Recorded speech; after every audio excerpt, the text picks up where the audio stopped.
Yeah, I'm trying this thing where I'm...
WARPAINT. They'll take you.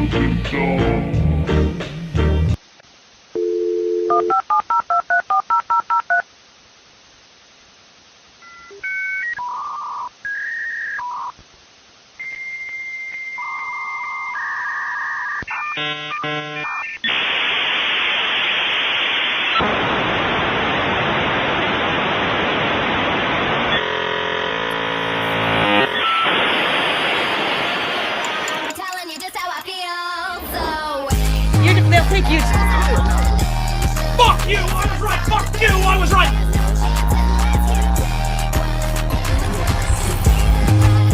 You need to remember that.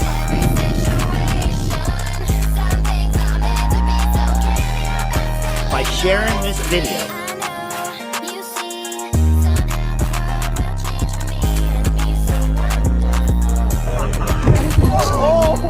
Oh no! Fuck. Yeah.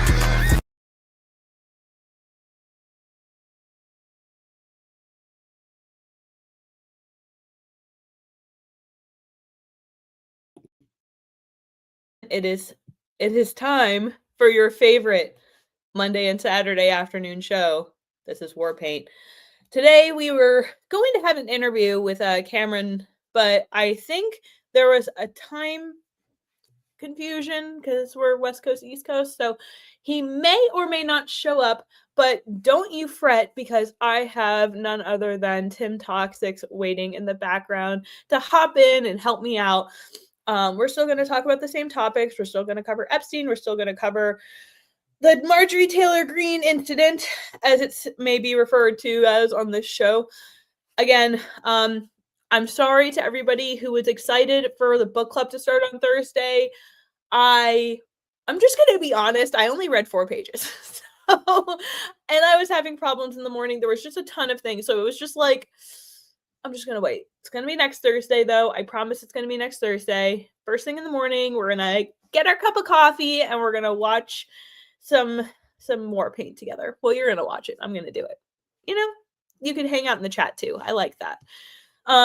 Today's show, it's just going to be cool. Either way, we're going to have fun stuff to talk about. In the meantime, I wanted to put a little plug for my good friend, Alicia Biddle. She is working on a program to help women deal with hypermesis. And this is her link tree right here. She has dealt with this 5 out of 5 of her pregnancies. So she is, in all sense of the word, an expert. She's looked up every single option for people who are struggling with this. Upwards of 5 to 25% of women decide to get an abortion because of how difficult it is to deal with hypermesis. So this is her link tree. And then there is a nonprofit page that she has set up. I think we'll have that pulled up in just a second. It's basically her way to revolutionize maternity care in the U.S. for moms with hypermesis. It outlines her plan and objective for Stella Maris, which is the page right here. And I hope I'm pronouncing that correctly. I should have probably cleared that up with her. But she's basically has like a biohacking guide that's going to address environmental causes of pregnancy nausea as well as genetic and how to hack them. She has relief plans of how to address the root cause, also coming soon. This is a program, if your wife, girlfriend, sister, you know, only women can deal with this. We know that here on WARPAINT, though. If someone you know struggles with intense morning sickness or the extremes of hypermesis, this is the program for them. Look out for them. Make sure they have the support. There's also a husband's guide in there too to help people who are dealing with this.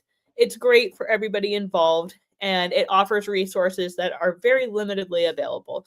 So give that a chance. Look it up. It's very, very reasonably priced.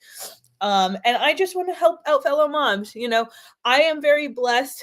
I just get a little fat in the face, and you know, that's about it. I've been tired this time, but I wonder how much of that is just me being pregnant with 3 children versus, you know, me being tired because I'm just pregnant. But anyway, we've got a really good show for you today. Thank you so much for tuning in to WARPAINT. I love seeing you guys here. I love the participation. Make sure you're hanging out in the comments. Make sure you're following us on Warboy Studios on X and Rumble and YouTube. Make sure you're following me on YouTube and X and Instagram. I will get better at this one day, remembering what platforms I'm on. I'm on X, Instagram, TikTok, and YouTube, and Rumble.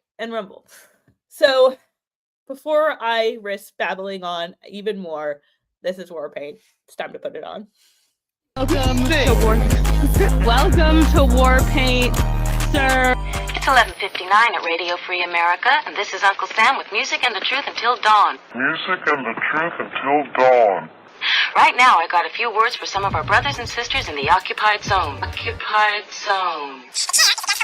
The chair is against the wall. The chair is against the wall.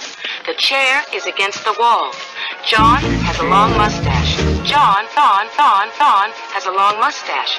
It's 12 o'clock, Americans, another day closer to victory. And for all of you out there on or behind the lines, this is your song. My people of this country, and we're under attack.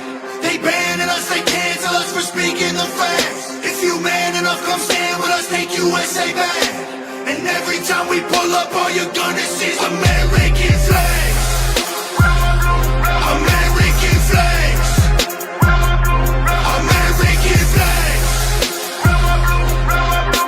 And every time we pull up, all you're gonna see is American flags. I ain't never gonna pretend that I give a damn. Anybody who's offended, come get it, we throwing hands. Anybody not trying to make America great again, you a punk, you a clown, better know where I stand. I'm the white boy with the middle fingers in the air, dog. We don't give a what. 100 white boys gonna hold me down anywhere, dog. We think that you suck. My patriots, the craziest. They ain't afraid of breaking fists on faces. If you really wanna taste of this, no safety tip. Just aim the stick and spray the clip. I pray you miss, cause if you don't, they gon' go wacko. Automatic gun smoke like tobacco. Never hit a lady, but it's pretty hard to tell if you're a girl or a they, them, there's these, that, those. I ain't never gonna take a knee for the anthem. Smack 'em, I don't give a damn, can't stand 'em. Gang full of randoms, fan with a handgun. Run up in your mansion, leave it all abandoned. I was raised to be brave, to the grave. United States, we love the country that they've been corrupting. Go woke and go broker if you ain't awake. My people of this country and we're under attack. They banning us, they cancel us for speaking the facts. If you man enough, come stand with us, take USA back. And every time we pull up, all you're gonna see is American flags. American flags. American flags. And every time we pull up, all you're gonna see is American Got that flags. AKA all Draco, leave you stankin', break your ankles. I'm not hearing what you saying. Hit the pavement, now you seeing angels. It get dangerous, go against the Patriots. Got all the bangers, take a look inside my closet. You gon' see way more than hangers, hammers like I do construction. Ammo, I'ma shoot at something. Why you think we own these guns? So we could just go do some hunting. You must not pay close attention. Government, they want division. Only treason if you lose. I guarantee we come out winning. Let my flag fly high like eagles. I would die for all my people. You can't change me with procedures. I'm about freedom, you about evil. Leave you hanging from the ceiling like chandeliers in cathedrals. Never have the safety on, and when we run out, we just My reload. people of this country and we're under attack. They banning us, they cancel us for speaking the facts. If you man enough, come stand with us, take USA back. And every time we pull up, all you're gonna see is American flags. American flags. American flags. And every time we pull up, all you're gonna see is American flags. Every time we pull up, you see stars, you see stripes, you see flags on the cars and the trucks and the bikes. Every time we pull up, we go hard, we outside, we got flags on our arms that are tatted there for life. Every time we pull up, we don't care if you mad. We cherish this land, the haters can't get buried in rags. They set fire to old glory, turning fabric to ash. But every time we pull up, all you're gonna see is American flags. American flags. American flags. And every time we pull up, all you're gonna see is American flags. You are now banned from the computer. Goodbye.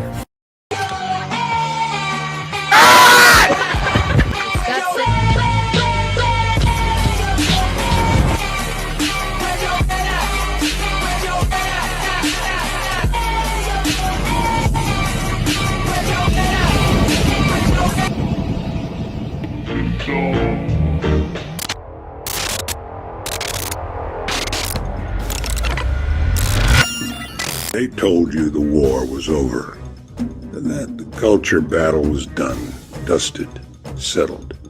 They told you to go home, smile nice, and obey, but you're here. And so am I, which means it's not over. Who wants to begin? I'm tired of sleeping and dreaming. Hop out the shell of a being. I'm tired of working and bleeding. I am the God and I mean it. There can be only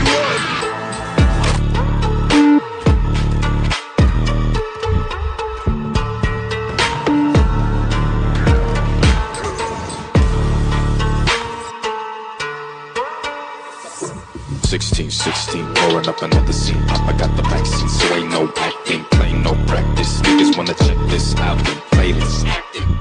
Fuck you, pay me.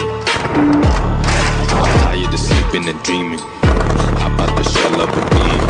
I'm tired of working and bleeding. I am the God and I mean it.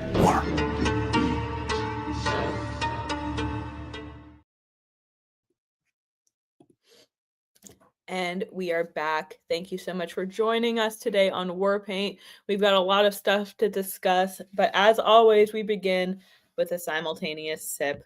Now, get out your beverage. We're going to bring Tim Toxics in here for the simultaneous sip, actually. It's going to make him wait, but we're going to have him in here. grab your beverage, be it coffee, milk, water, whatever your poison is today. Mine's water. It's going to be while I'm pregnant for all the rest of this pregnancy. Raise your glass and be thankful for another day alive and another day here together on Warpaint. And here we go.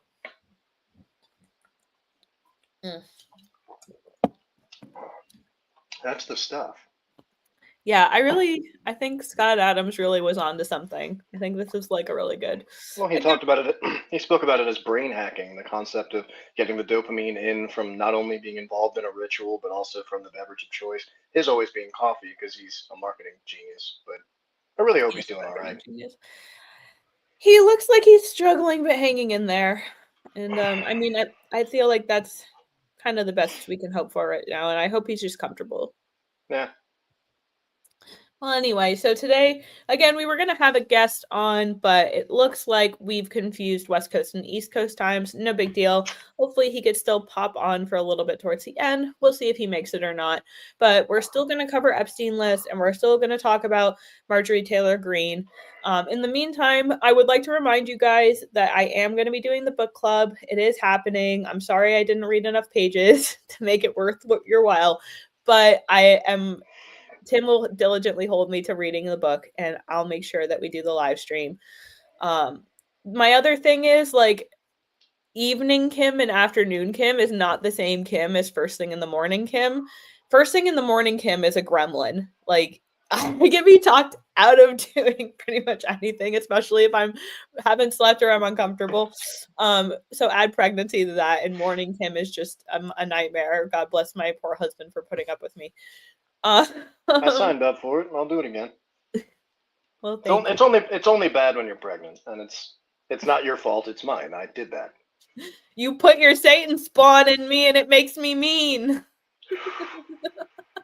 I'm just kidding. A little bit of Tim's in your body. It just makes you feel a little more. Especially when I had our son, I was all full of testosterone and rage. But anyway, so a couple things happened. First of all, we'll discuss Marjorie Taylor Greene, because I do think these two things tie together pretty well, considering how hard she's been fighting to release the Epstein list. So we're going to watch her video where she talks about pulling from Congress. So we'll start there. I'll add that to the screen. Hi, everyone. I'm going to play that never through. Gets better for the Tim, if you need me to pause at any point, just like throw up a hand. Okay. I'll do the bald one. Okay. Yeah. Heil. American man or woman. The debt goes higher. Corporate and global interests remain Washington's. Sorry, Marjorie. Let me go back. Hi, everyone. I've always represented the common American man and woman as a member of the House of Representatives, which is why I've always been despised in Washington, D.C., and just never fit in. Americans are used by the political industrial complex of both political parties, election cycle after election cycle, in order to elect whichever side can convince Americans to hate the other side more. And the results are always the same. No matter which way the political pendulum swings, Republican or Democrat, nothing ever gets better for the common American man or woman. The debt goes higher. Corporate and global interests remain Washington's sweethearts. American jobs continue to be replaced, whether it's by illegal labor or legal labor by visas or just shipped overseas. Small businesses continue to be swallowed by big corporations. Americans' hard-earned tax dollars always fund foreign wars, foreign aid, and foreign interest, and the spending power of the dollar continues to decline. The average American family... So far, absolutely no lies detected. This video, if this was your only introduction to who Marjorie Taylor Greene was, I'm getting... Dead, Tim. I know. Well, who she was politically beforehand, she'd been understood to be. January, she's still a congresswoman. She has been understood to be a Trump lackey, part of the MAGA squad, deep embedded. If MAGA had gang colors, she'd be repping them with tattoos. So the idea that she would now be willing to tell the truth, which is that we have two wings on this bird, and both of those wings are avidly flying us into the sun as quickly as possible. And the game of playing left against right, who's holding the bigger stick? What freaks can I put on the left? What monsters can I put on the right to terrify people on both sides and to invigorate their need for hostile tribal infighting. Meanwhile, she's absolutely correct. Our currencies continue to be devalued. Our political standing in the world suffers, especially in regard to the upcoming generations. And I laugh. It's almost like a tick. If you don't laugh about this sort of thing, you begin to sincerely resent.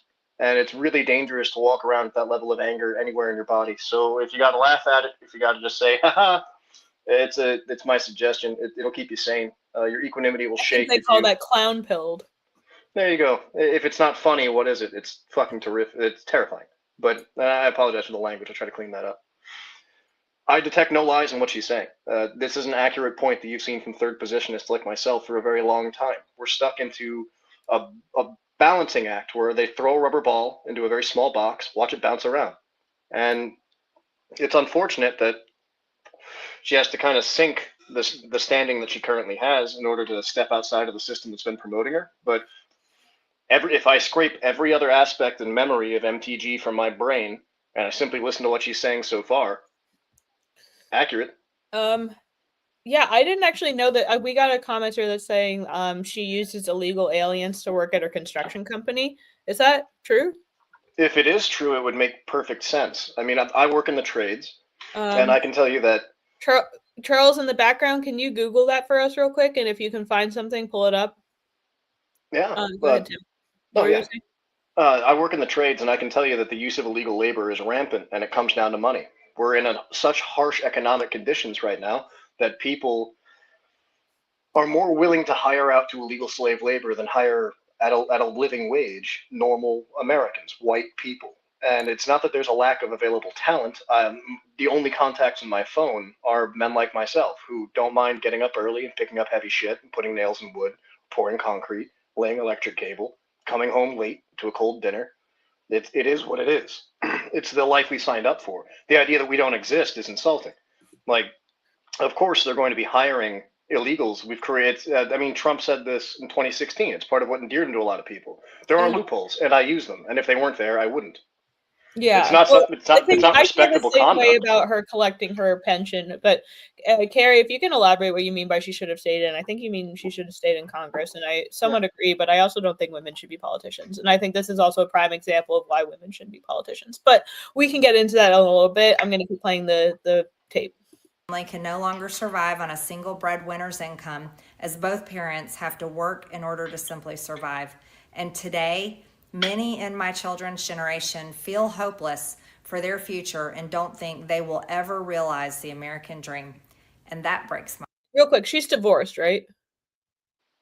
I'm honestly unfamiliar with her marital status. Oh yeah, I think she should have stayed in and fought. I mean, I can argue both sides of that argument, to be completely honest. So I'm just going to keep playing the thing, even though I know she.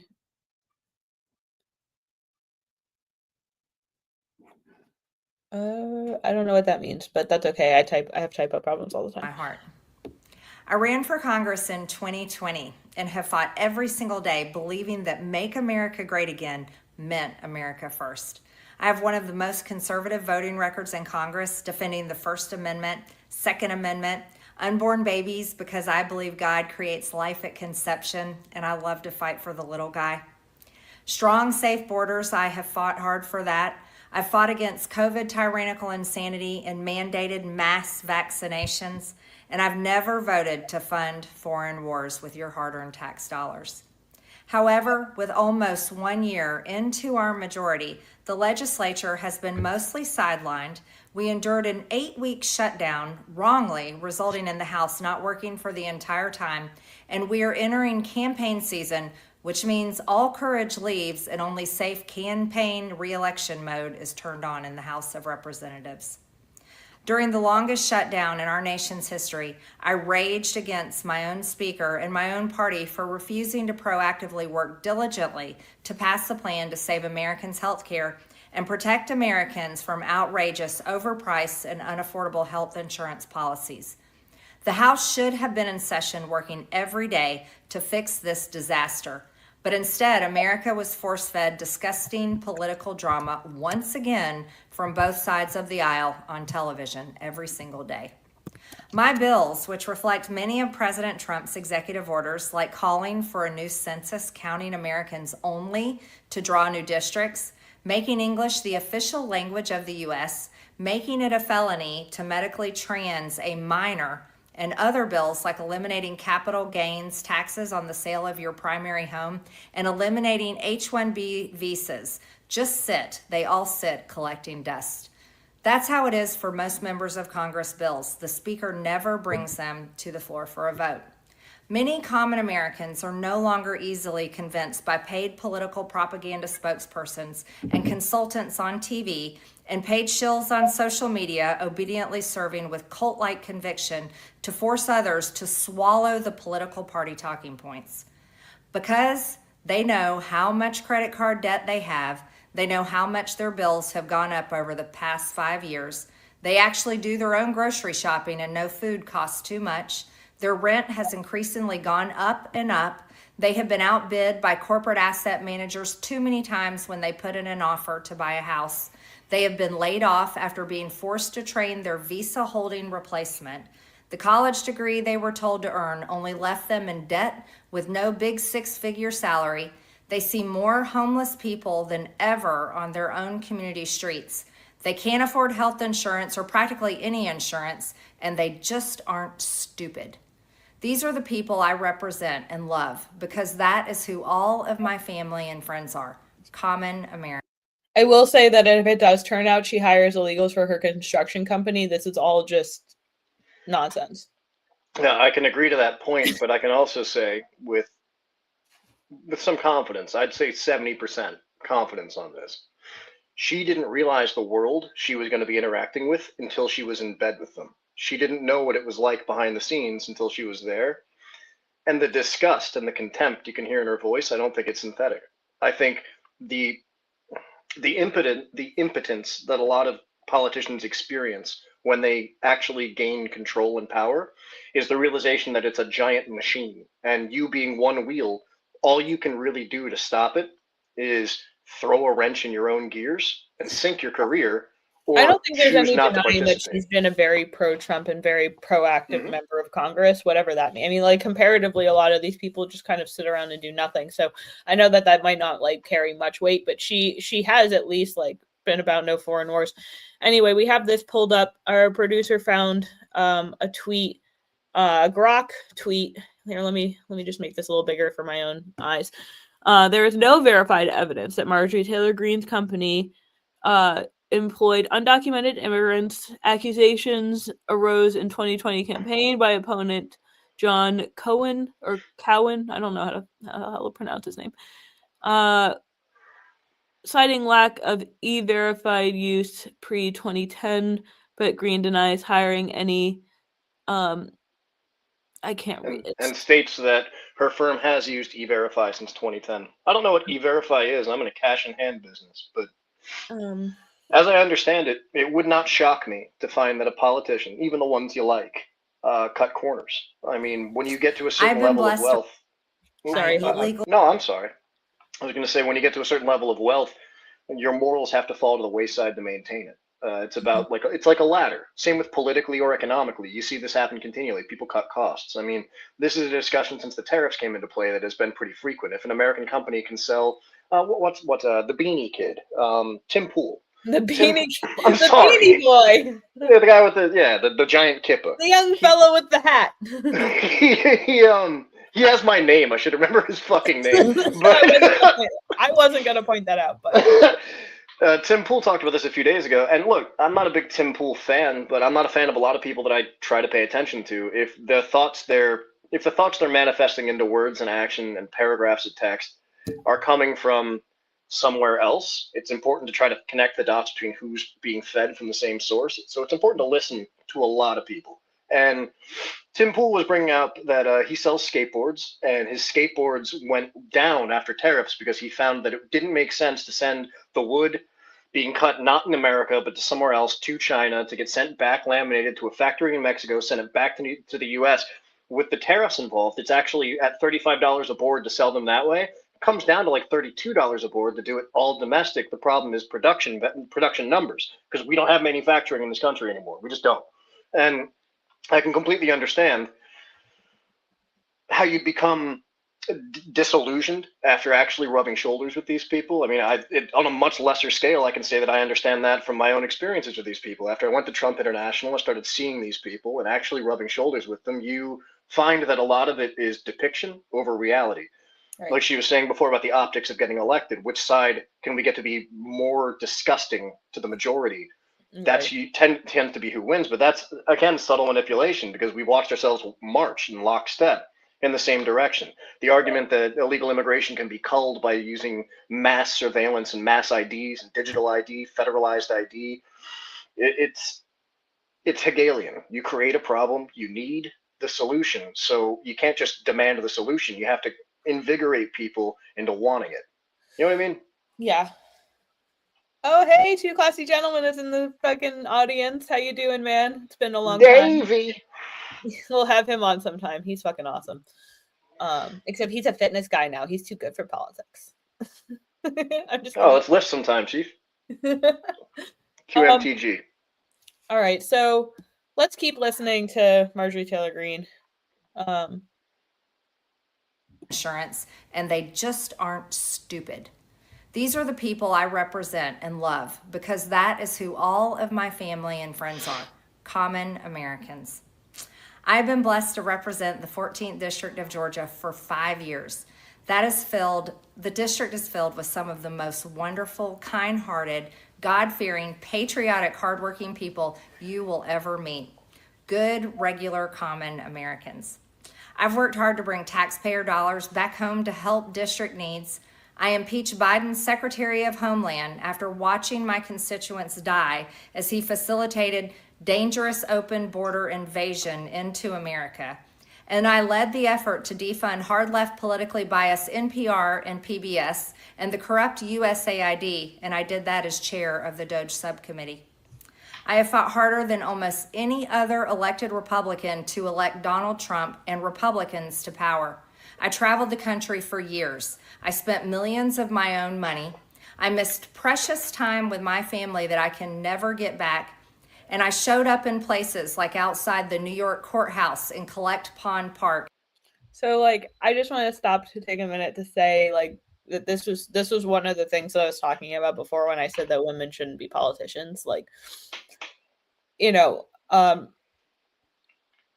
when you have a job that's this demanding, you're gonna miss time with your family. And I'm not saying that men are like more capable of doing this, but the young children in your life need the woman more. So this idea of like, oh no, like I'm looking like this is just like the feminist's worst nightmare professing itself live in real time. It's one of those like, oh no, like my youth, it's withered away and I've wasted my time without my children. It's like, yeah, that's what we're trying to warn you about. I mean, you know? And I completely acknowledge what you're saying, but a lot of what I hear is an attempt. My opinion on the entire thing is she's trying to get out from underneath the kingmaker gauntlet because Trump is no longer going to be 100% in her corner. Someone probably showed her projections. I'm not sure who I heard this from, but someone probably showed her projections about her likelihood to get reelected, and they were not too positive without a lot of support. And the idea was, would I rather fail or would I rather say, I'm quitting this because I don't want to be attached to it? And her glazing of her own constituents, yeah, that's a Gen Z term there. Her glazing of her own constituents seems, in my opinion, to be, I don't know, an attempt to say, like, I'm not gone, but I don't want to be associated with the MAGA movement anymore. I'd like to represent you as myself. I don't want to be constantly under the umbrella of MAGA because MAGA's become MIGA, make Israel great again. MAGA's become MAGA, make Argentina great again. It hasn't fulfilled or delivered on its promises. I can see Chucky's pulled up this tweet from I pulled that up. Oh, you pulled that up. There you go. I thought it was a good segue because this is the other side of the argument, and I've seen even people like Milo agreeing that maybe she was threatened or otherwise approached, I guess we'll call it. Approached from approach from somebody bad. But the basically we have a tweet here from Nick Fuentes. Marjorie Greene was forced out of Congress by Donald Trump for criticizing Israel and voting to release the Epstein Files. In other words, Trump destroyed his biggest loyalist for putting America first. This is why I didn't vote. MAGA is dead. So I mean, a lot of people criticize. I saw like the Quartering made a thing about like, well, if you don't even do the basics of getting out there to vote, then you like nobody should listen to what you say, something along those lines. And it's one of those like, no, I especially after the 2020 election, I think we have every right to understand and believe that our elections are compromised. So to say that like there's some sort of moral superiority behind continuing to vote in a system that you think is rigged, I just feel like it's such a disingenuous strike. I feel like these are the kind of people who like they're not allowed to agree with Nick at all. And there's quite a bit I don't agree with Nick on. I think he says some really weird stuff sometimes, but I'm sure he would look at the stuff that I say and go, ugh, cringe woman. So it's nothing to do, there's nothing to do with that. It's more to do with I mean, I think he might be right. I think it's more likely that someone like Marjorie Taylor Greene was approached and maybe they threatened her kids, maybe they threatened her, maybe something along those lines. But I think also leading back into my argument about why that makes women shitty politicians, women can more easily be emotionally manipulated. And I don't think that that's disputable at all. Do you have anything to add before I continue playing? Yeah, absolutely. Fuentes is accurate in the sense that MAGA is dead. Everyone that wanted to make America great again is kind of pissed off at the moment, considering that now we don't have a push in that direction, and the loyalists who were dedicated to the people, the populist movement, the constituency, they're watching gears and priorities shift towards foreign policy and towards the economic enrichment of people that aren't us. And along with the H-1B concept, you can't actively be promoting that colleges that produce inferior workers, inferior thinkers, like historically only black colleges, for example, will only be kept alive if we start dumping, like continually dumping foreign money into these colleges. And Trump is like, well, if we don't fund it and we don't allow H-1B, it's going to die. Why do we need it to live at this point? Like, what does it offer? I don't understand. I mean, I guess I do understand to some degree because this picture is bigger than just the United States, and the citizenry of the United States has been used as some sort of a placid fund bucket for years. I mean, our money goes all over the world. All of our best educated youth, they come out Marxist. Like there is no America for Americans. There is no movement that promotes that. And I think that her attempting to get out from under the umbrella, because she still has political aspirations. I mean, it's been said by dozens of people. She wants to be a governor. She would have wanted to be the vice president on the 2024 ticket. She would have wanted to be all these things. So I doubt that she's done, as you pointed out, her age. You pointed out the sacrifices she's made in regard to being the matriarch in her own home to establish this political position. I'm not of the opinion that she's done with politics. I'm of the opinion that she has seen which way the wind is blowing, and she's photographed with her arms all over Fuentes at various events and speeches. She then distanced herself and said she didn't know him.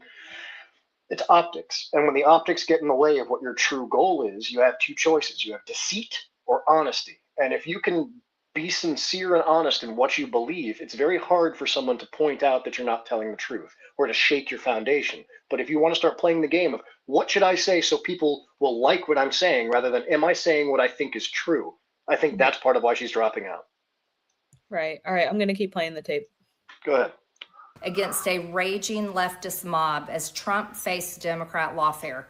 Meanwhile, most of the establishment Republicans who secretly hate him and who stabbed him in the back and never defended him against anything have all been welcomed in right after the election.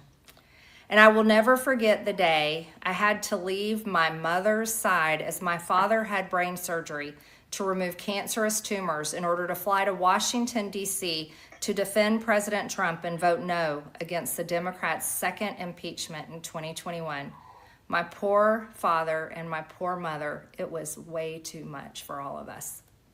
Through it all, I never changed or went back on my campaign promises, and only disagreed in a few areas, like my stance against H-1Bs replacing American jobs, AI state moratoriums, debt for life 50-year mortgage scams, standing strongly against all involvement in foreign wars, and demanding the release of the Epstein Files.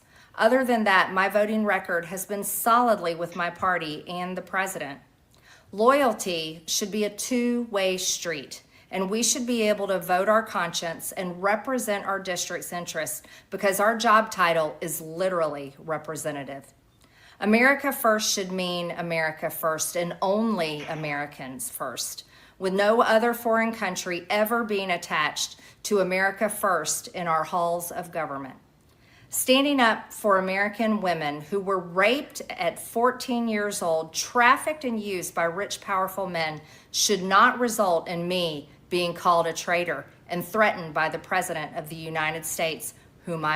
Yeah, I was going to say this before. I didn't want to tag on too hard before, but this is another big point for me, is all these MAGA people who insist that if you're now anti-Trump or if you're against Trump, that you were never MAGA to start with.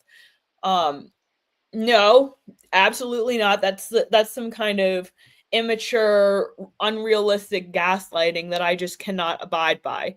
I put my entire reputation on being MAGA. I lost jobs because of supporting President Trump. I lost friends for simply stating that I was in alignment with the MAGA movement.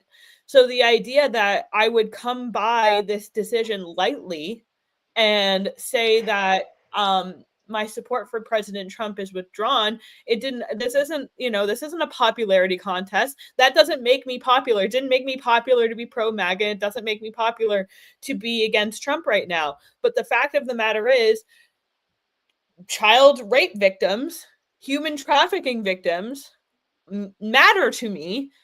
I've been deeply studying the Epstein lists and the Epstein case, and that leads into the finders keepers, and that leads into all sorts of other really dark rabbit holes that are all interconnected. That leads into all our foreign relations being questioned. And if that means that suddenly I was never a loyalist, fuck you. Quite frankly, I don't owe President Trump anything. Quite frankly, he doesn't. I'm not saying he owes me personally anything, but I do think he owes the American people what he promised, and he campaigned off of this Epstein list. He talked about it nonstop, exposing the evil of that. And what happened? It came to him saying, "Oh, it was a hoax," or as long as that's the narrative, and it seems as though there's a step in the right direction. I even talked to Jack Posobiec about this. I said to him, this is my only apprehension behind this is Trump saying this was a hoax. There's a lot of other stuff that I can forgive. Not necessarily outright, but there's a lot of other stuff that I can put to the side, because when it comes to righting the country is a ship. Think of us as like the Titanic, and it takes a lot to steer away from the iceberg. It has to be gradual movements that slowly go this way, and I'm 100% on board with that. I understand that, but when you start, and I've made it very clear on the show that I don't think Trump fucked children. I don't think he himself is on the list. I think if he was on the list, that would have expedited the process, and I think Biden would have made it the front page headlines on all of his advertising campaigns. But what I do believe is that he is covering for truly evil people, perhaps on behalf of protecting international affairs. And I think that if that is the case, because again, I'm no expert, I'm not claiming to be an expert, I just, from the information that I take in, I think that is a distinct possibility. And if it is a possibility and we're protecting America from imploding because of blackmail relations between Mossad, places like Mossad and our own CIA, if that would explode our country, I think we deserve to explode a bit. What do you think? I know you have a lot of opinions on this. I mean, you mentioned earlier and easily that it's possible that she was threatened. I've heard a lot of allegations that it's possible Trump's been threatened. You have to remember he has children and grandchildren. Further, you brought up the finders keepers, and that's really where this digs deep. If this is true, if it's true, let's call it a conspiracy theory to protect everybody, right? If it's true, the conspiracy theory that Epstein was working with intelligence apparati the same way Ghislaine Maxwell's father was in order to facilitate the trafficking of children,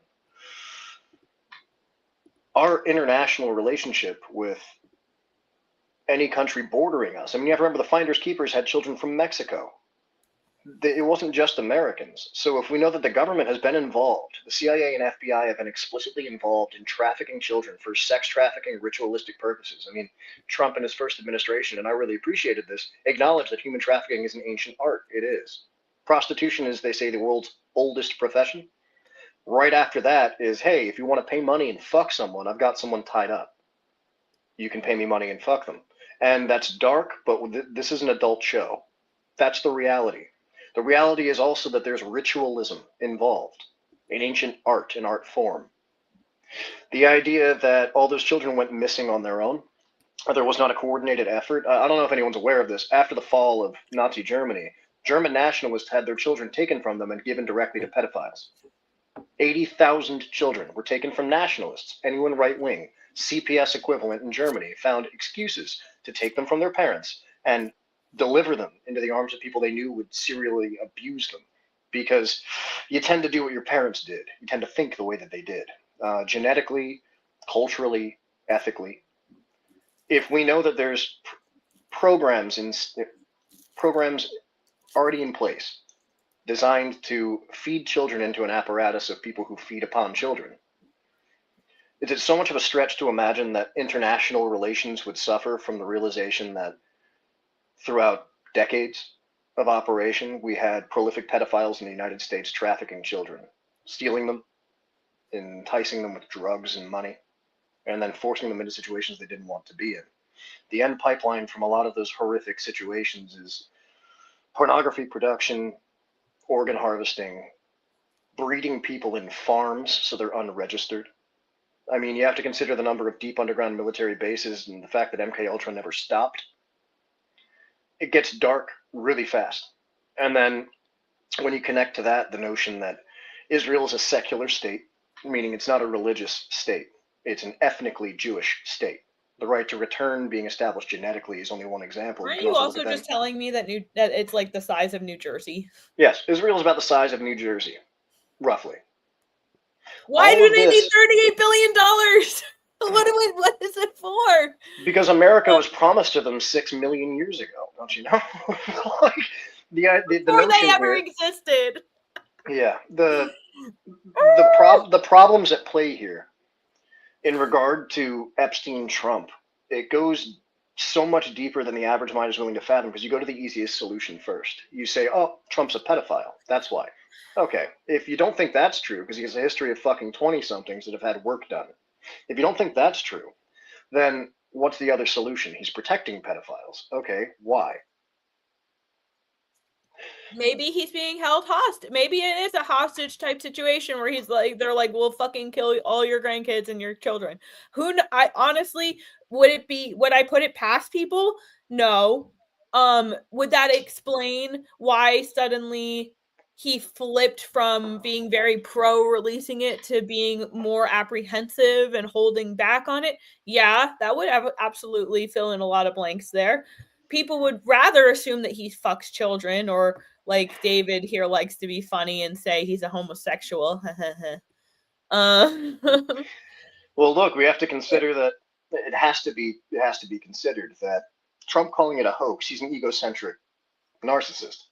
His opinion that it's a hoax probably tethers to the fact that the only news he's hearing about it, because he would disregard anything he deemed anti-Semitic, because we know he's a Zionist.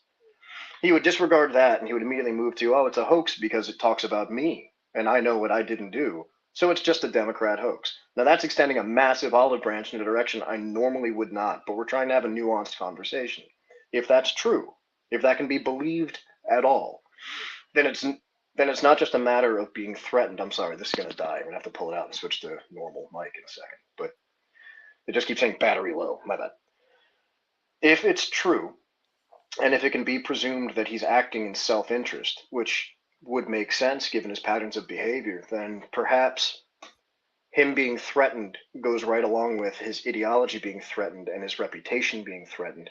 He's concerned about people who went to the island to get a blowjob from a 20-year-old harlot getting wrapped into people that were going there to fuck 12-year-olds. And he's been involved in high-stakes business his whole life. He grew up, oh, it was just a small loan of $100 million from my father to start my business. I am so disconnected from that kind of world that I cannot fathom it.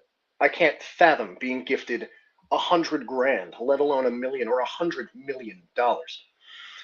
Some of these rhino influencers, I feel, got compromised. Like I said about Marjorie Taylor Greene, she walked in with really good intentions. In my opinion, altruistic evil is very rare to find. Everyone thinks they're a good guy. Everybody thinks they're doing the things that they're doing because they're good people. It's very hard to find altruistic evil, meaning I am going out to do evil. I am deliberately attempting to do evil because evil is my goal. That's Right. very rare. I've rubbed shoulders with murderers, and I don't think that I've really met more than 2 people in my whole life who were dedicated to being evil. I think that if you can justify your actions any way you can, you will. And sometimes that means manipulation and useful idiots, but other times it just means convenience. And I think hiring, like we said about Marjorie Taylor Greene, if she has hired illegals, it's fucked up, but I get why you do it, because you had to spend millions of your own money, she just said. Millions of your own money on your campaign. You had millions of dollars to throw away on TV commercials. That's a level of human... you get campaign funds and stuff like that. But still, she said my own money. Yeah, so but I'm just saying, semantics. Sure, semantics. I'm just saying, we're talking about a level of human progression that disconnects you from the average everyday experience of people who have to work to live, that you have to take a step back and take in a much bigger picture. I talked about equanimity. If you look at the world through a paper towel tube and then you continue to widen that lens, how wide can the lens get until you lose your mind? Right. Like, how much can you take in before you go, how much light can you take in before your optic nerve hemorrhages and you go blind? Like, does that make sense? It does. I'm going to go ahead and play the rest of this before we lose it, just to wrap it up, and we're just going to play it to the end. There's only a couple minutes left. Go right ahead. Fought for. However, while yes, hurtful, my heart remains filled with joy, my life is filled with happiness, and my true convictions remain unchanged, because my self-worth is not defined by a man, but instead by God, who created everything in existence. You see, I have never valued power, titles, or attention in spite of all the wrong assumptions about me. I do not cling to those things because they are meaningless and empty traps that hold too many people in Washington. I believe in term limits and do not think Congress should be a lifelong career or an assisted living facility. My only goal and desire has ever been to hold the Republican Party accountable for the promises it makes to the American people and put America first. And I have fought against Democrats' damaging policies like the Green New Deal, wide open, deadly, unsafe border policies, and the trans agenda on children and against women.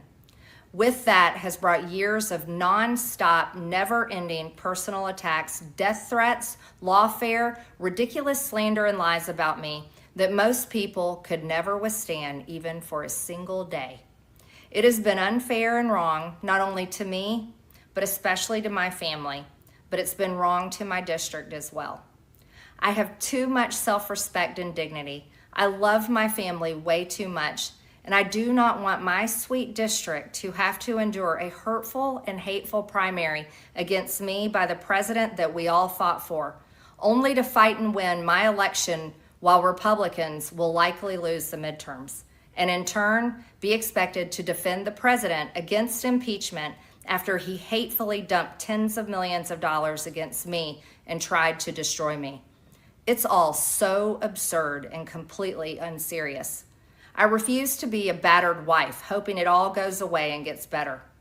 If I am cast aside by the president and the MAGA political machine and replaced by neocons, big pharma, big tech, military-industrial war complex, foreign leaders, and the elite donor class that can never ever relate to real Americans, then many common Americans have been cast aside and replaced as well.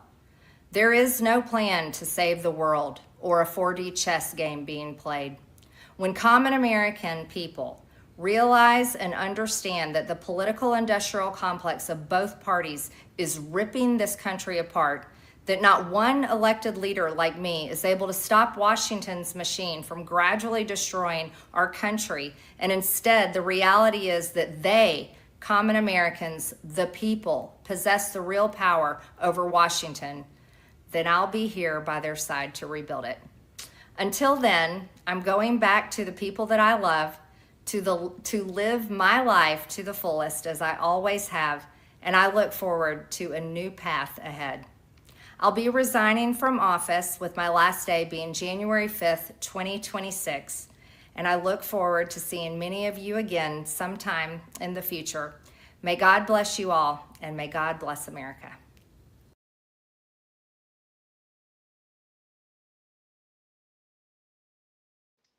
I would say immediately that feels narrative driven. Like I was saying earlier, she's going to want to attempt to bring herself into politics again without floating underneath the umbrella of MAGA, given that MAGA promised something it didn't deliver over and over and over. And she's putting herself in a position where she's like, okay, I came here for a purpose.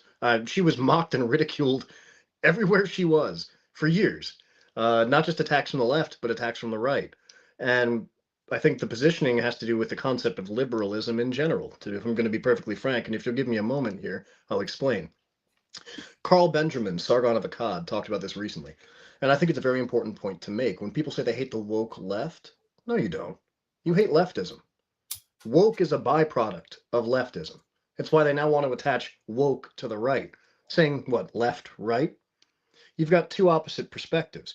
You have the I support communism as the ultimate ideal perspective, and you have I support populism as the ultimate ideal perspective. One says egalitarianism for everyone.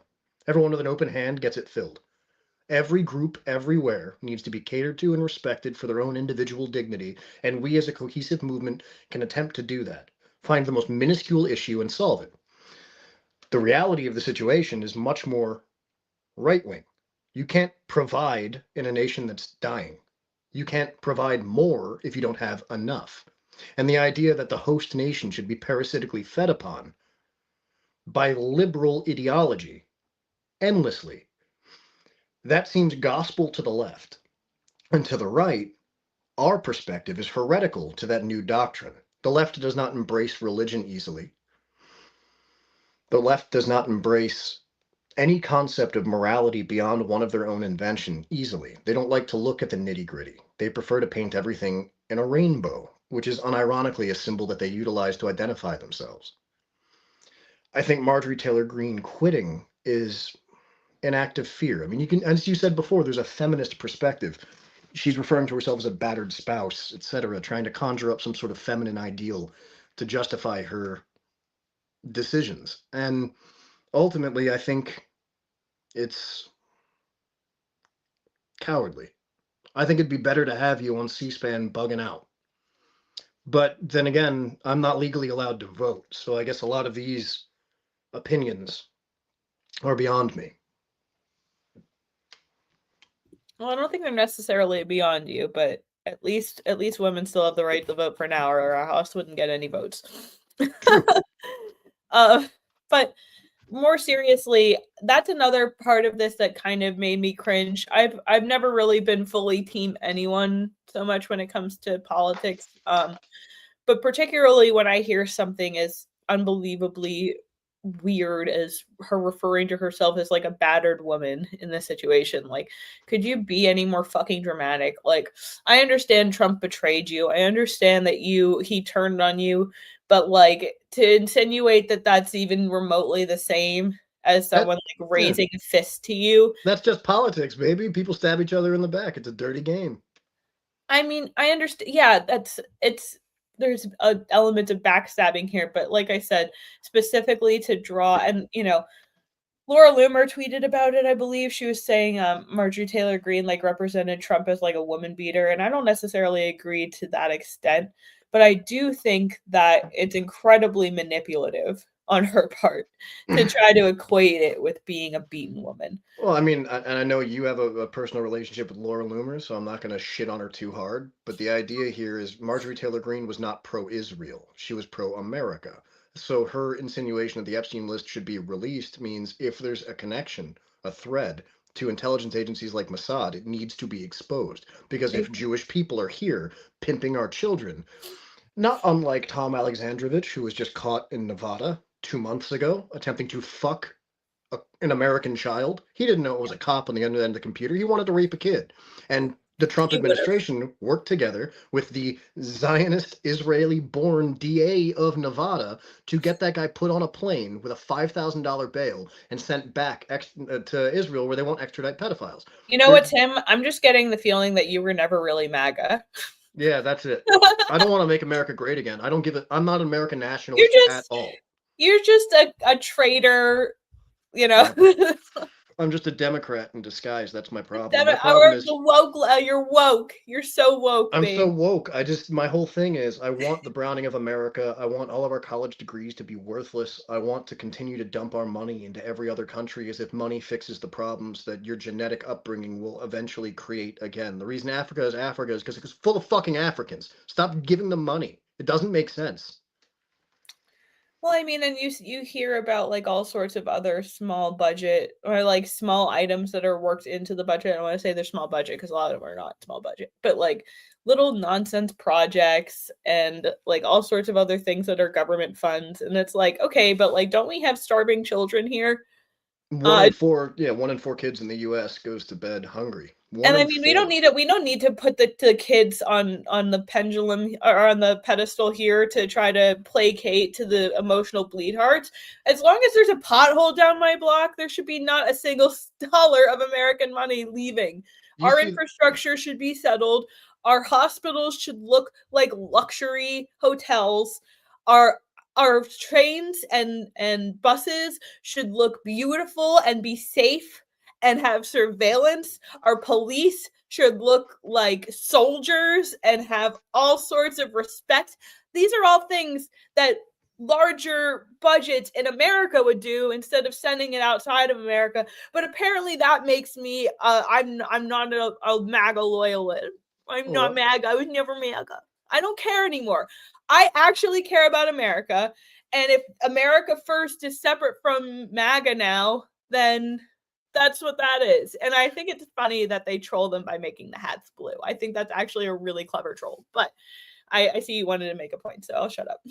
Oh, no. All I was going to say is as far as getting into crime, I brought this point up earlier on Instagram. I ranted about this when I was making sweet potatoes and eggs earlier. Like, my point is, right now we've reached and this ties back to what Sargon of Akkad was saying. Like, we have leftism in our DNA with how we're supposed to move. And it's not that any of us have moved left. It's that the right has moved. So now they're telling us they haven't moved in the right direction. It's not as if the administration is moving further right. They're trying to position themselves to move centrist again.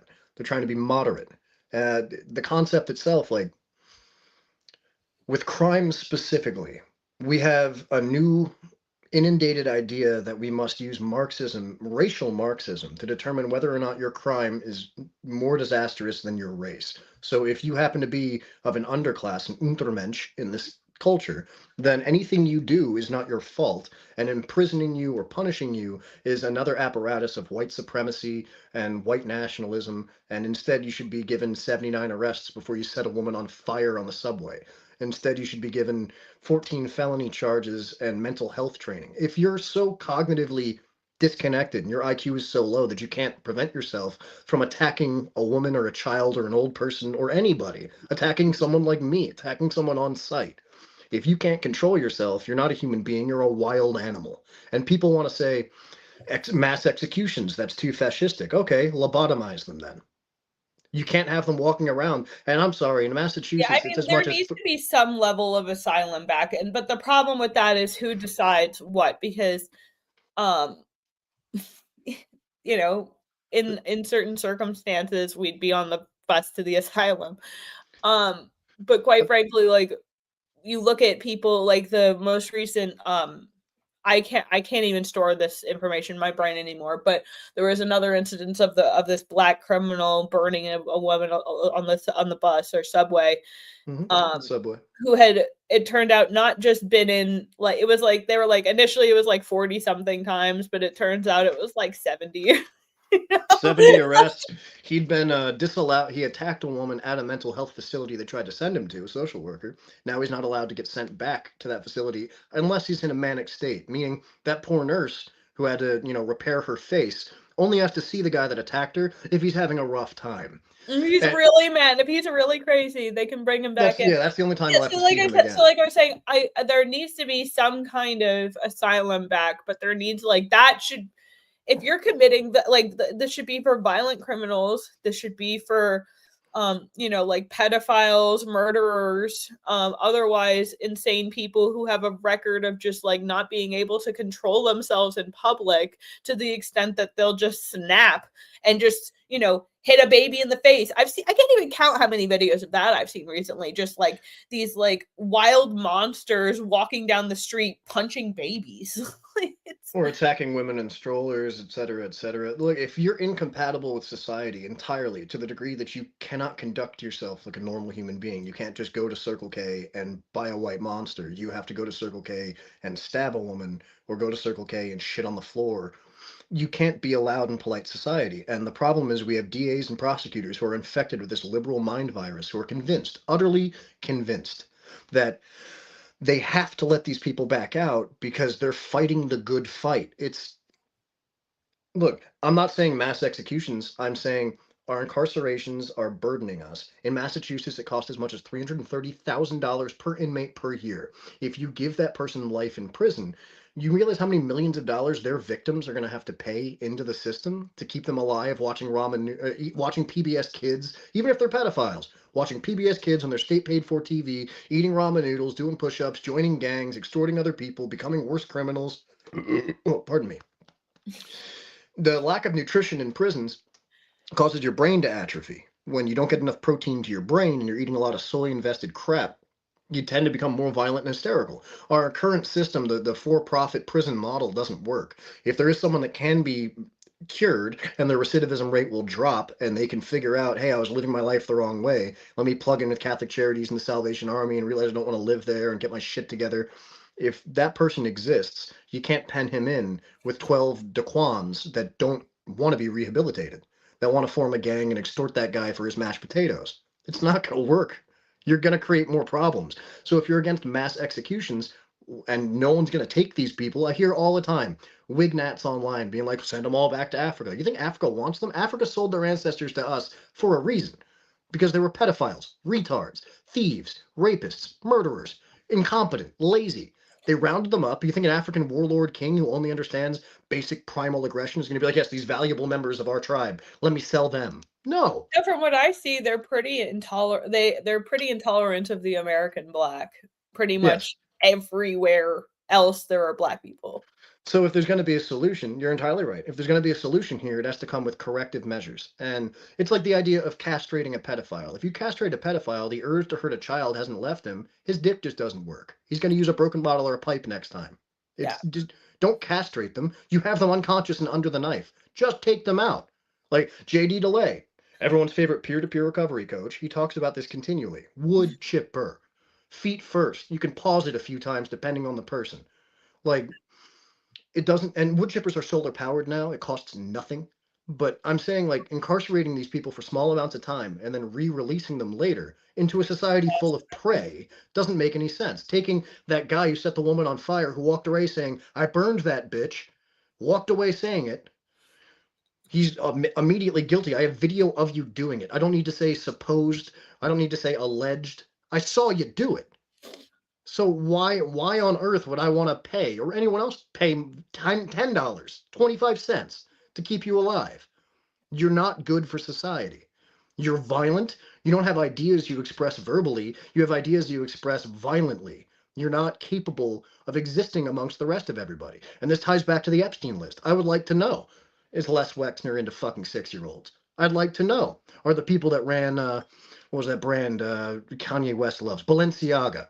If Balenciaga's doing more than just putting cute shit in their photos, involving CIA and Moloch and children in bondage, if they're involved in actually raping children, can they not be stripped from their corporate offices hair first, handcuffed by the ankles, dragged down steps, and thrown into an incinerator? Is that not a possibility? Because a lot of America thinks it is. I mean, even in England, if you ask the population, what do you think of the death penalty? 50% says yes. If you ask them, what about specifically for child murderers? 55. You ask them, what about specifically habitual abusers and murderers with histories of violence? Goes up to 65. What about terrorism? 70%. The death penalty, look, you can give them absolution and last rites, but the idea that Christians are supposed to just sit down and turn the other cheek, that has nothing to do. That has nothing to do with actually inviting violence and being passive. It's ridiculous. Why the Epstein list situation bothers us so much, so many people. Why Marjorie Taylor Greene is willing to torpedo her own career over it. You don't get to come to Assuming this. she's not being threatened. Assuming not. But why she stood up about it in the first place, even as it got less and less popular, as they realized that Republicans and Trump's friends might get tethered in. Like, you don't get to take the most vulnerable in our society, literally your future. Your nation's future are your nation's children. I saw earlier David said that people are turning more towards Milo or Tucker. Oh yeah, I wanted to bring that up. I'm really glad you brought that up again. Hold on. It tethers in, and I'd love to hear your thoughts on it in a few moments if I could just finish this. No, you're fine. I'm just pulling it up. People are turning more alternative right because they're realizing that we have a parasitic relationship with not just Israel, but with certain religions. We have a parasitic relationship with people who worship the Talmud. What's the Talmud say should be the penalty for raping a child under 3 who's a goyim? Said it's no different than sticking a finger in an eye. I don't remember the gobbledygook Hebrew words for it, but you can look it up yourself. I've got files on files. The book stack next to me. It's just the idea that we should live amongst people who see our children as playthings and actively do their best to subvert their way into the academic institutions like Epstein did, MIT and Harvard. Right. Grab kids, sucker them into situations where they're saying no, and I'm saying, yeah, I'm unzipping my flag because I like it, and I'm going to hold you down and do what I want because I'm God's chosen person and you're an animal. We can't live among people like that. What they do to our currency, what they do to our politics, and then the idea that exposing them for what they've done, they've embedded so deep that, oh, this is going to hurt so many other people. This is going to shut down apparati. Like you said earlier, if the gears of this nation require child's blood to turn, then they should be stopped and dismantled, and a new system should be built. I'll die on that hill. Yeah, that's definitely far more eloquently than I put it. Oh shoot, I didn't mean to get rid of it. Hold on, let me pull it back up. Okay, yeah, you go on that first. No, you could go ahead. Basically the comment is from a teacher, not a former teacher, from a teacher's perspective, no matter the case of Trump or the Republicans alike, the young males of America are really moving towards Nick, Milo, and Tucker. Tim. If you have a group of people, if you have specifically young men in this country, and I'll even leave white out of it for a minute, young men in this country have been told that they are the problem. They've been told over and over that they are responsible for all of our woes. They're not the guardians. They're not the decision makers. A lot of them have only recently turned 18, 19, 20, 21. Since they were 8 years old, we've had this long pushing narrative that men are the problem. You should feel guilty about the color of your skin if you are white, or you should feel guilty about the color of your skin if you're white passing. If you don't actively push to reject America, reject Americanism, condemn our founding fathers, then you yourself are part of the problem. And being inundated with that by feminist teachers, being inundated with that message by feminist news, by music, propaganda in media, propaganda in television, propaganda in everywhere. Video games. They've gotten into video games. Education. At this point, you just know that these people are repulsive, reprehensible, and against you. And what are you going to say to your enemy? You're going to say, you're right. I have no right to exist. I have no right to want something from my descendants, the country my ancestors fought for. I mean, I'm sure a lot of people listening now, you understand. I mean, my family on both sides fought in 3 continental wars here. The War of 1812, the French and Indian War, the Revolutionary War, the Civil War, the War of Northern Aggression, to say it more accurately. But the notion that we are now to blame for what other people are doing to us go fuck yourself. Like, of course people are turning towards alternative media. People that are saying, hey, there's actually a third-party group responsible for manipulating everything from your currency to your entertainment to your nutrition. There's people who are connected to each other that are allowing lead to be put in your protein powder. Like, it's a cascading fall into madness. And of course people are going to stand up and rebuke that. They're going to naturally kick against it. You can understand the plight of the Negro. You can understand the plight of the savage American. You can understand all these things. You can see it. They call themselves indigenous or native, but they're just Mongolians that immigrated without permission. Like, when we came here, they were eating each other in the woods and they want to complain about it. That's fine. Have your casinos. I wouldn't have given you those. Be grateful. The notion, though, that everyone else is supposed to suffer, suffer not just indignity, suffer deletion from the physical and public square on behalf of foreigners who did not want to assimilate, who tell you that Santa Claus should be considered a hate symbol. Thanks, ADL. You've told us all we need to know about you. We went secular. We didn't say it's about venerating the birth of our Lord and Savior Jesus Christ. We said it's about Santa Claus and gift giving and coming together. And that wasn't enough. That had to be shit on too. So you know what? At this point, we want you gone. We want you fucking gone. We want your influence out. We want you to unplug from us. We want you to stop feeding off our grid. Go. There's a whole place the size of New Jersey full of just you fuckers. Go there. If they'll take you. If right. If right to return will take you. If they're not going to sterilize you like they did to the Nigerian blacks. Against their will and against their knowledge, these women were sterilized in Israel. I do want to refocus just for a second on the idea that people are the young minds of America, where those are heading.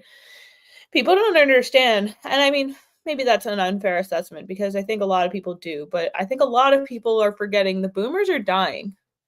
Boomers are on their way out. So the idea that, like MAGA is largely boomer based. Mm-hmm. And people are looking at people like, and I know a lot of these, Milo and Nick aren't necessarily same team here. But you see like Candace Owens and you see Tucker Carlson and you see Milo Yiannopoulos and you see Nick Fuentes, and they're very, very highly listened to. They're diligent communicators, and it's caused a huge rift because there are plenty of people who agree with them and plenty of people who are upset like we are at the way that the second Trump administration has been going. And I think that that's a reasonable thing. I think it's unfair. And like I said, a certain level of gaslighting to say that, you would have never, if you were never truly MAGA, if you are against Trump right now. Well, I challenge that you should be capable of calling out injustice and wrongdoing in people that you respect and follow. I think that if it gets to the degree that it has now, doing so publicly makes sense. I don't have a backdoor to President Trump. I can't just like text the guy and be like, hey, you really dropped the ball on the Epstein files here, buddy. Like, this is my means of communication with the world about this kind of thing. And I'm allowed to say that I'm disappointed because I think anybody reasonable is disappointed. And I think that the young people, the younger generation, I feel so fucking old saying that. The younger generations that are still in high school are looking at us and they're seeing the divide happen and they're going the way of the alt crowd because that tends to be what the younger kids do. And right now, the alt crowd is Nick Fuentes and Candace Owens and online commentators, even Tim Pool. I'll throw him in there. Tim Pool is definitely up there. Brett Cooper. Yeah. Lily Gaddis. Isabella Moody. Mark Dice. Red Ice. Lana and Hendrick. Love you guys so much. Salty Cracker. Even the Quartering. To some degree. More the Jeremy Hanley channel than the Quartering. The Quartering himself says the left left me. It means he's nothing but a liberal. Like, I think I disagree with him on a lot, but I'm saying that he has a loyal following because the younger generations are looking to people like that who are alternative to the mainstream who are still that's who they're getting their news from. That's why people like Charlie Kirk. That's why people like Ben Shapiro. That's why people like what the fuck is that? Matt Walsh. Sorry. To a degree. I mean, like I said, whether or not they get exposed later is you know, puppet masters with big paychecks coming in from big places. And they were at least billed as alternative.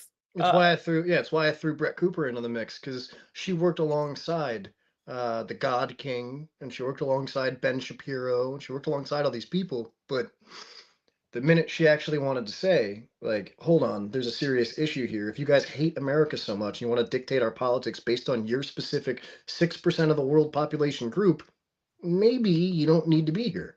Because, like, the reality is that our goals are different. You have to realize that Israel has the biggest gay pride parades anywhere in the world.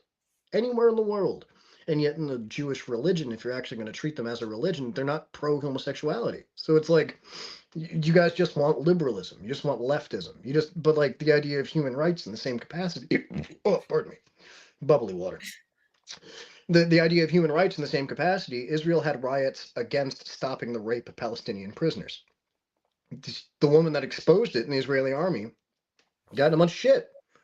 Israelis, they'll pull in Palestinians as young as 12, and they'll rape the shit out of them, and they'll pee on them, and they'll do all sorts of debased, ridiculous shit. And, like, that's a problem. And I see that same ideology present in Epstein, who was allowed to function via the help of Anthony Weiner and people like that.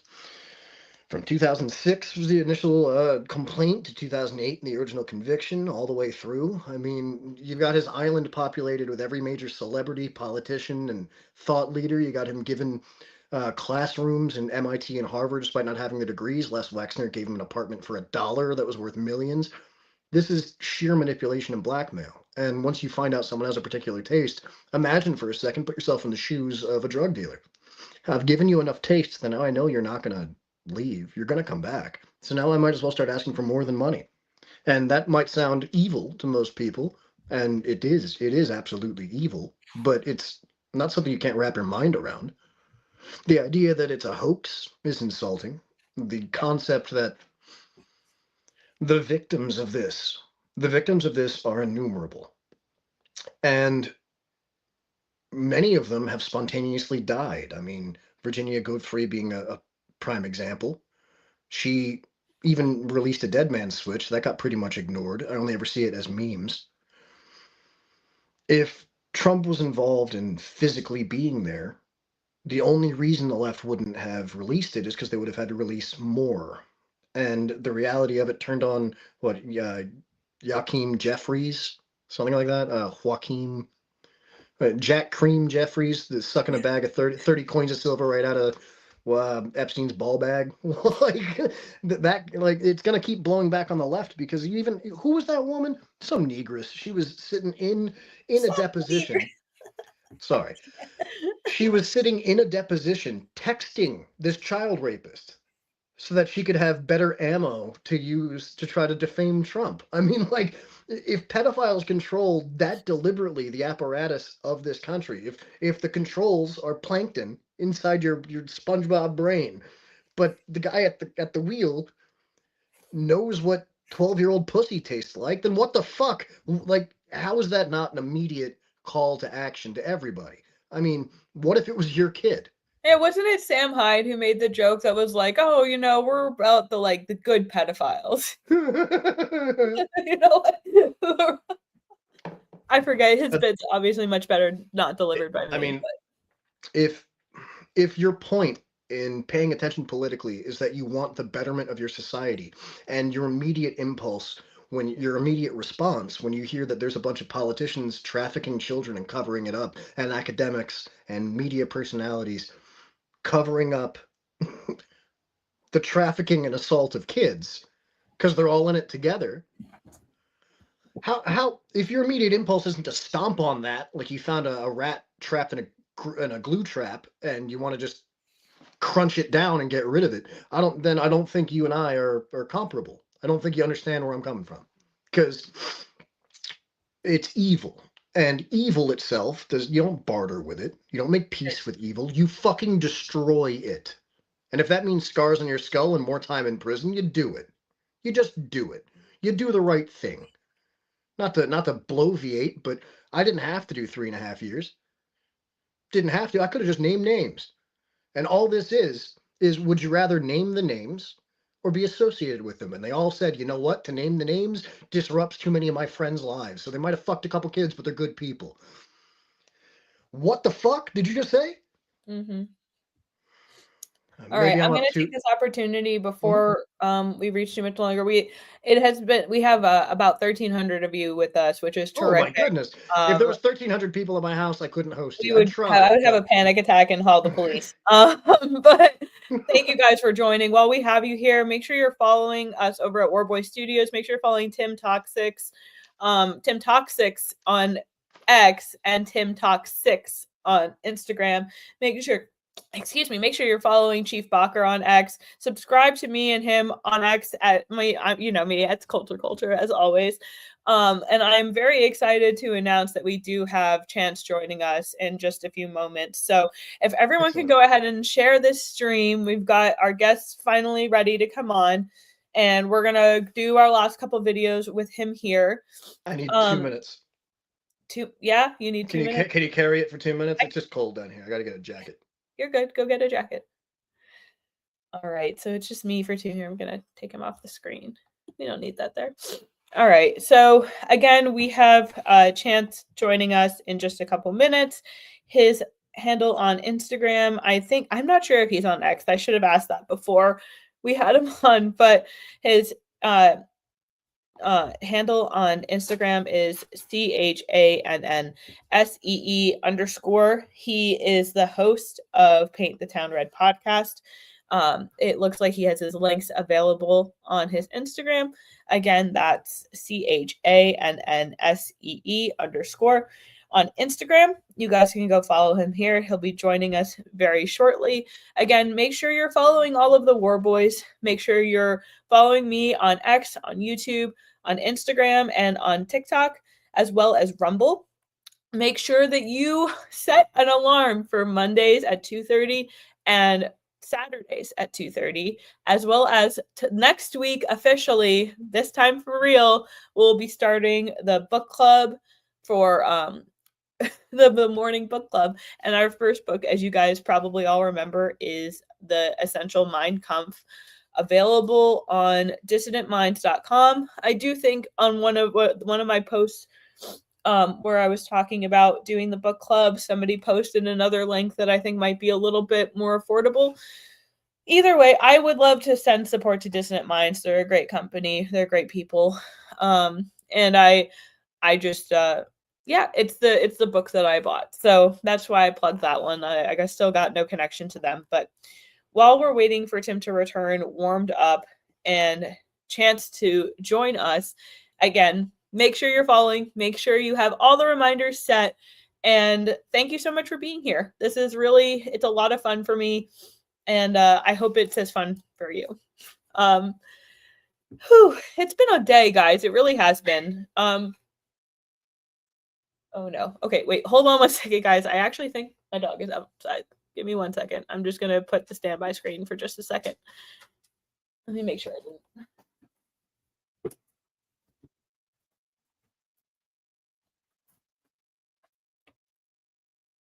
From there. Come here.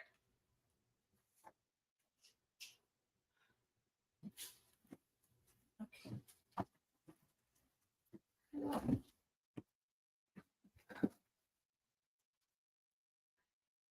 Sorry about that, guys. My dog got stuck in the chair in the next room. It sounded like he was outside. Either way, I'm excited for our guests to join and for my husband to be back. Here we go. And to stage. Hello. Sorry. Well, we have a bit of a ghetto setup standing up right now. I'm redoing the basement in our house, and this is the last room to redo. So it's the most room for me to film in, and it's wintertime in Appalachia, so I had to get a jacket. I could hear it in my voice. It's wintertime in Appalachia. I could hear it in my voice. I was all right, hold on now. If it was just discomfort, I wouldn't have bothered, but Well, I was just letting everyone know that we should be joined by him. He says he's getting on right now. So Well, that's going to be excellent. I'm going to let you do a bit of an introduction. You've known him a little longer. I will be back. But yeah. I will be back momentarily. Oh, absolutely. The young man's going to be joining us in a few minutes. His name is Chance. He, as I understand it, was pushed out from his own Republican Party. He was a member of it. I'm not going to dox him, but he can talk about where he's from on his own, West Coast based. He was pushed out because apparently his Republican Party was not so interested in a populist uprising movement. They weren't interested in protecting those that live here, those that are from here, those that belong here. Instead, the Republican Party was doing exactly what the Republican Party has been doing, which is pushing the status quo down the line and making sure that the party is big tent as big as possible. It's essentially the exact same thing as the Democrat Party recently. It's funny that earlier I critiqued Jeremy Hanley for saying the left left me, the right left me. I've been politically homeless essentially the entire time I've been involved in any of whatever this is. I don't know if you are familiar with me or not. I used to be Wake Up Caller and a few other big accounts on Instagram. Everything gets stripped away over time, and then I have work, so it's not that big a concern. I've only gotten involved again in doing this sort of thing in the past few months. It's where I encountered Chance. His content's good. He's smart, he's young, he's able-bodied.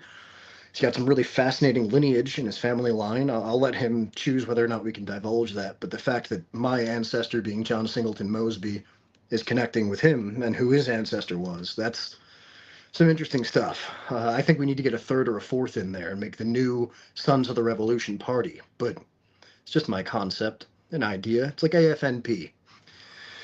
Americans for no parties. All foreigners need paddy wagons. Afraid? No, never mind. I don't know. I was going to come up with another one. It's a wonderful acronym. It's alien-flavored Nazi popsicles, you know, like Under the Ice.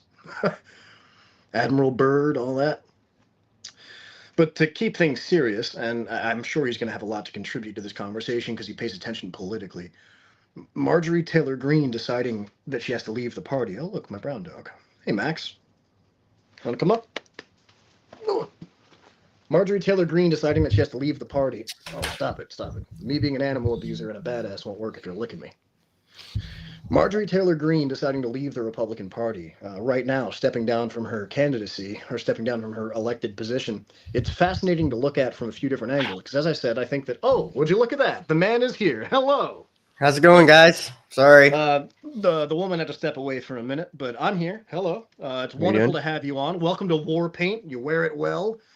Right before you stepped on, I don't know if you heard the introduction. I find it fascinating that someone with your lineage, someone with my lineage, are actually from two very different sides of the Mason-Dixon coming together to have rational conversations. If you want to share who your ancestor is, we can do that until she comes back. It's a good conversation to have. Yeah. So my real name is actually real last name is Minton, and we come from Shropshire, England. And then my grandfather Joseph Minton came over here in the 1600s. And then Thomas Minton fought in the Revolutionary War, was captured in the Battle of Charlottesville.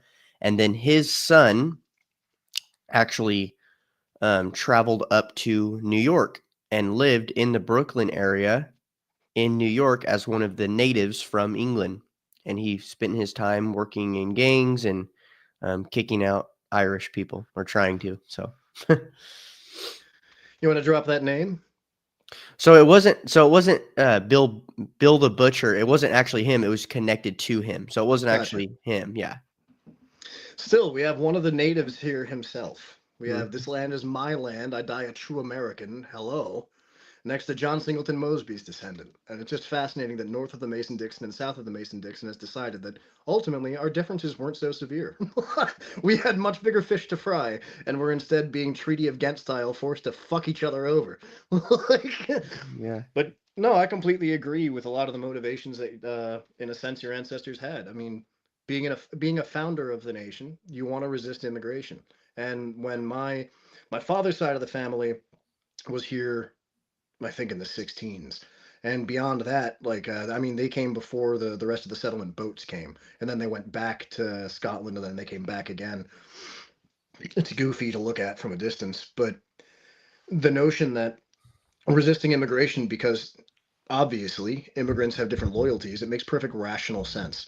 And what we've been talking about today so far is covering Marjorie Taylor Greene's departure from politics, at least in the current form that they've been preset for her. In addition, we've been discussing the Epstein list reveal and why that's relevant, why more young people are shifting towards people like Tucker and Nick Fuentes and Milo Yiannopoulos in perspective online than listening to mainstream candidates. And I mentioned briefly that you were a member of a Republican Party in your area. I didn't dox where you're from. You can get into that on your own. I was mentioning that the youth seem to be moving in a direction that pushes more towards what we would call aggressive right-wing politics, and it essentially has to do with the fact that our people have been shit on for a very long time. I didn't even restrict this to white men. I just said young men. Young men have been convinced that they are the problem through things like liberal feminism, through things like international Jewry, through things that are just dedicated to telling you that your religion, your stance in politics, your stance in life, even your ability to earn prosperity in this nation are at threat because of who you are intrinsically, and you must be willing to surrender it.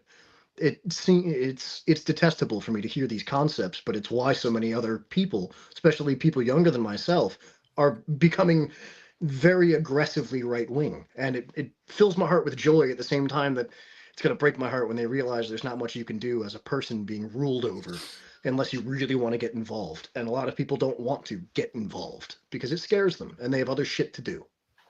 Yeah. Kimberly's back. I'll let you two. Well, before we get too much more into this, I did want to still give you another further opportunity to introduce yourself to the audience. I know you have a podcast. I would love for you to be able to tell people about. Go ahead, and you have the floor. You have the floor. So my name is Chance Bowen. I run Paint the Town Red podcast.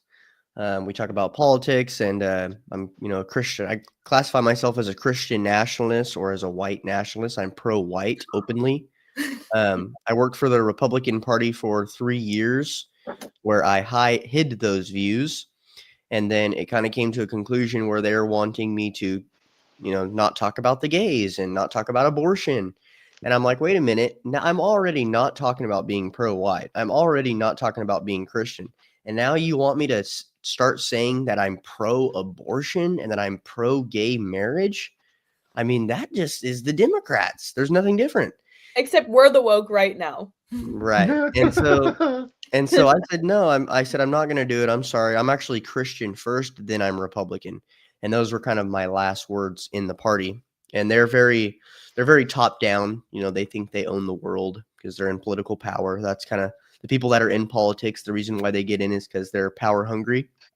And when someone makes them mad, they want to destroy them. And so they've been on a vendetta to end my career. I also have a business. We do janitorial service cleaning, and so they called all my clients and told them I'm a Nazi and everything else. Isn't that how it always goes? Yeah. And so I've been on a tirade against them, defeating them politically. We got 3 dogs. Don't worry about it. Yeah, don't worry. I was going to say. We got 3 dogs. Don't worry about it. No, you're good. My dogs love interrupting our feed, so don't feel bad about that. Thank you, guys. And so anyway, I worked for the party for 3 years, learned how to run campaigns. I've managed statewide campaigns. I worked for the Herschel Walker campaign. I travel all over the U.S. working for politics. I know a lot of the bigger people in politics. And so what I plan on doing is pretty much translating what I know, what I learned to this movement.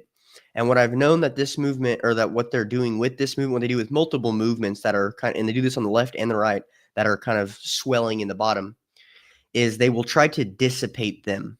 That's what they will try to do. They will try to waste our time. They will try to drag things out because in their mind, you got to think from their perspective, they're old and they think, oh, these kids, this is just a fad. You guys ever heard that? Like, oh, this is a fad. Mm-hmm.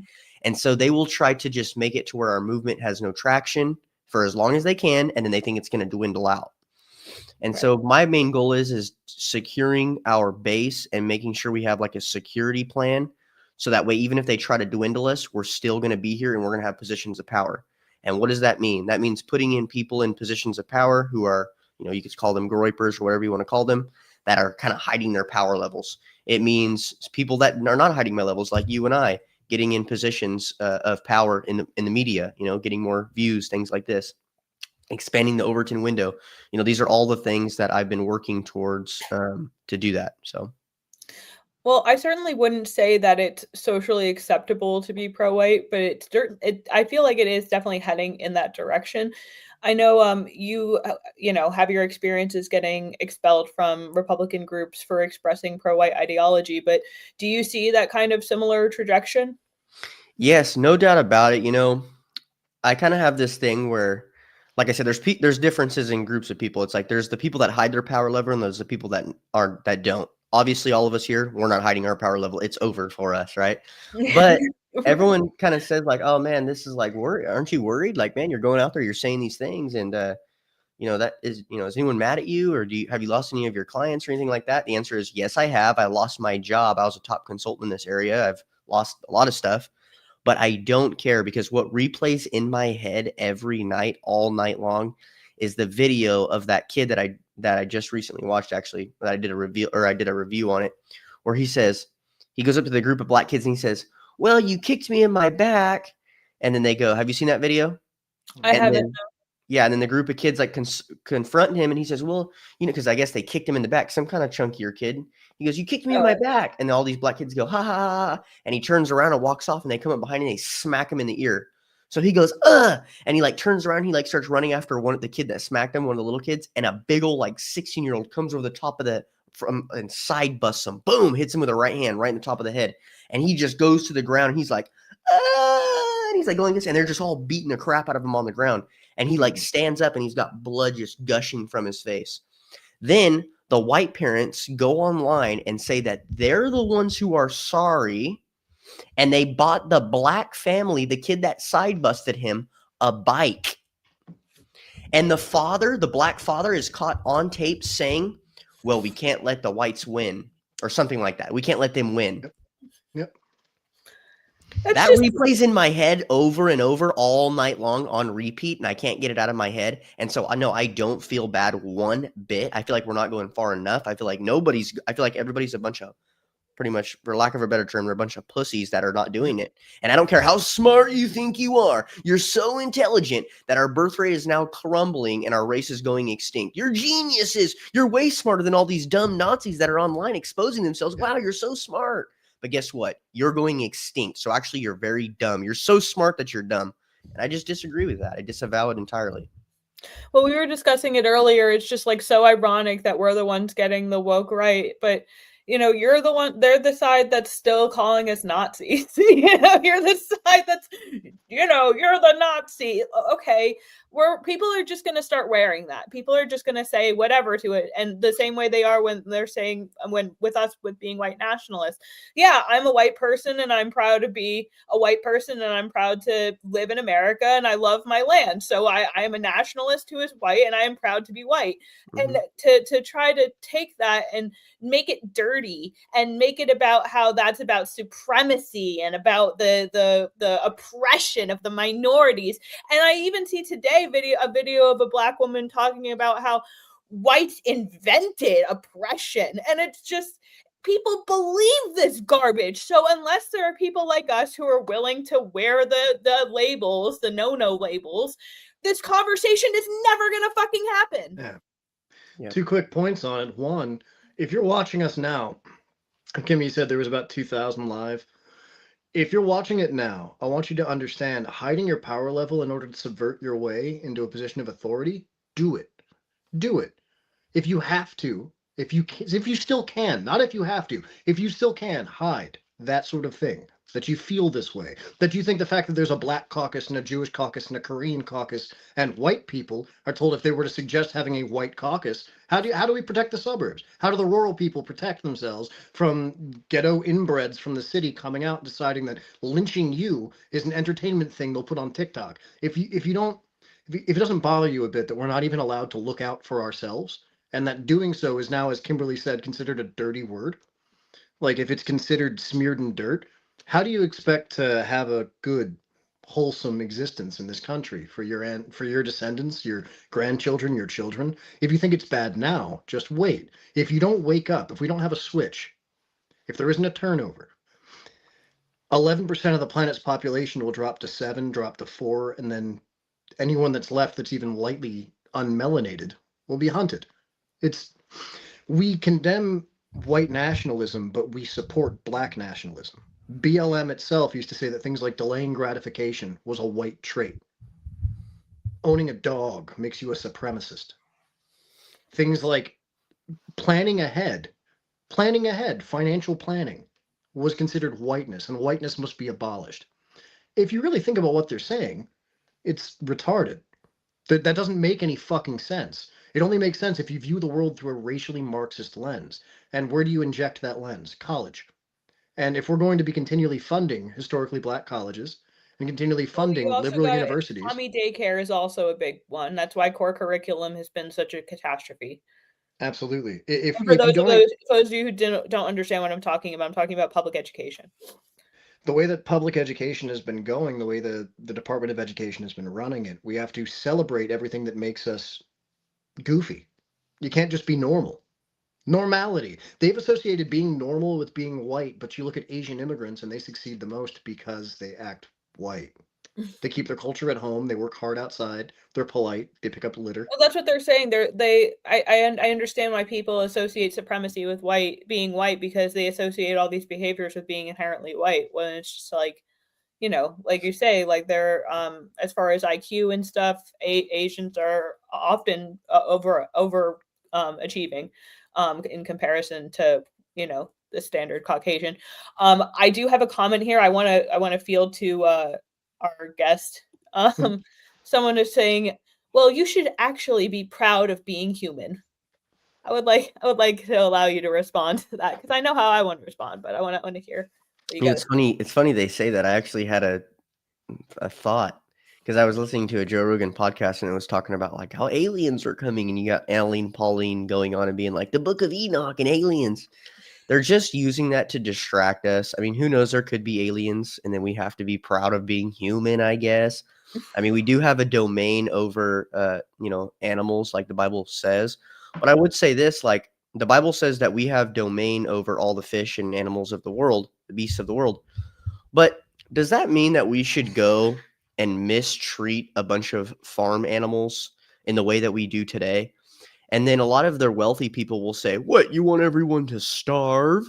It's like, wait a minute. For thousands of years, we all had individual homesteads. And that's why our population was so high, because people would want it. They were incentivized to have kids because they were financially incentivized to do it. Because if you had a kid, that's another hand on the farm. And so everyone would have 9 kids. Whereas now you're incentivized to not have kids because they're just a cost burden to you. So this question to me, you should actually be proud of being human. Not only am I proud of being human, I take the ultimate responsibility. I'm going to do the white thing and take the ultimate responsibility. And I want to be a good human and a good Christian on earth. Rather I'm white or any color I am, or whatever color I am, I'm going to do the white thing and be a good steward. And I think that starts with, ending the things that we're already doing, like giant mass factory farming, where we're putting, pigs in a square box their whole entire life and feeding them a bunch of crap and then just killing them. They have no life. I mean, that's terrible. That's terrible. I mean, feeding people that is also terrible. Like if what you're eating is full of poison and garbage, then you're eating poison and garbage, even if it's in the form of a fillet. I mean, the argument this relates to me. This brings me right back to the argument we just heard about SNAP benefits. If you think that supplemental nutrition means soda and high fructose corn syrup snacks and processed dairy and processed carbs to the point that you can hold a torch to an Oreo and it won't ignite to get to 1500 degrees. If you think that's nutrition, you're retarded. The idea that SNAP isn't directly benefiting local farmers is ridiculous. There should be so many American farms that are told, hey, you're going to be given a supplement from the government to grow corn, potatoes, turnips, cabbage, lettuce, and if you can, eggs. Like put them when I was locked up, the eggs we got came pre-broken out of shell in a frozen bag.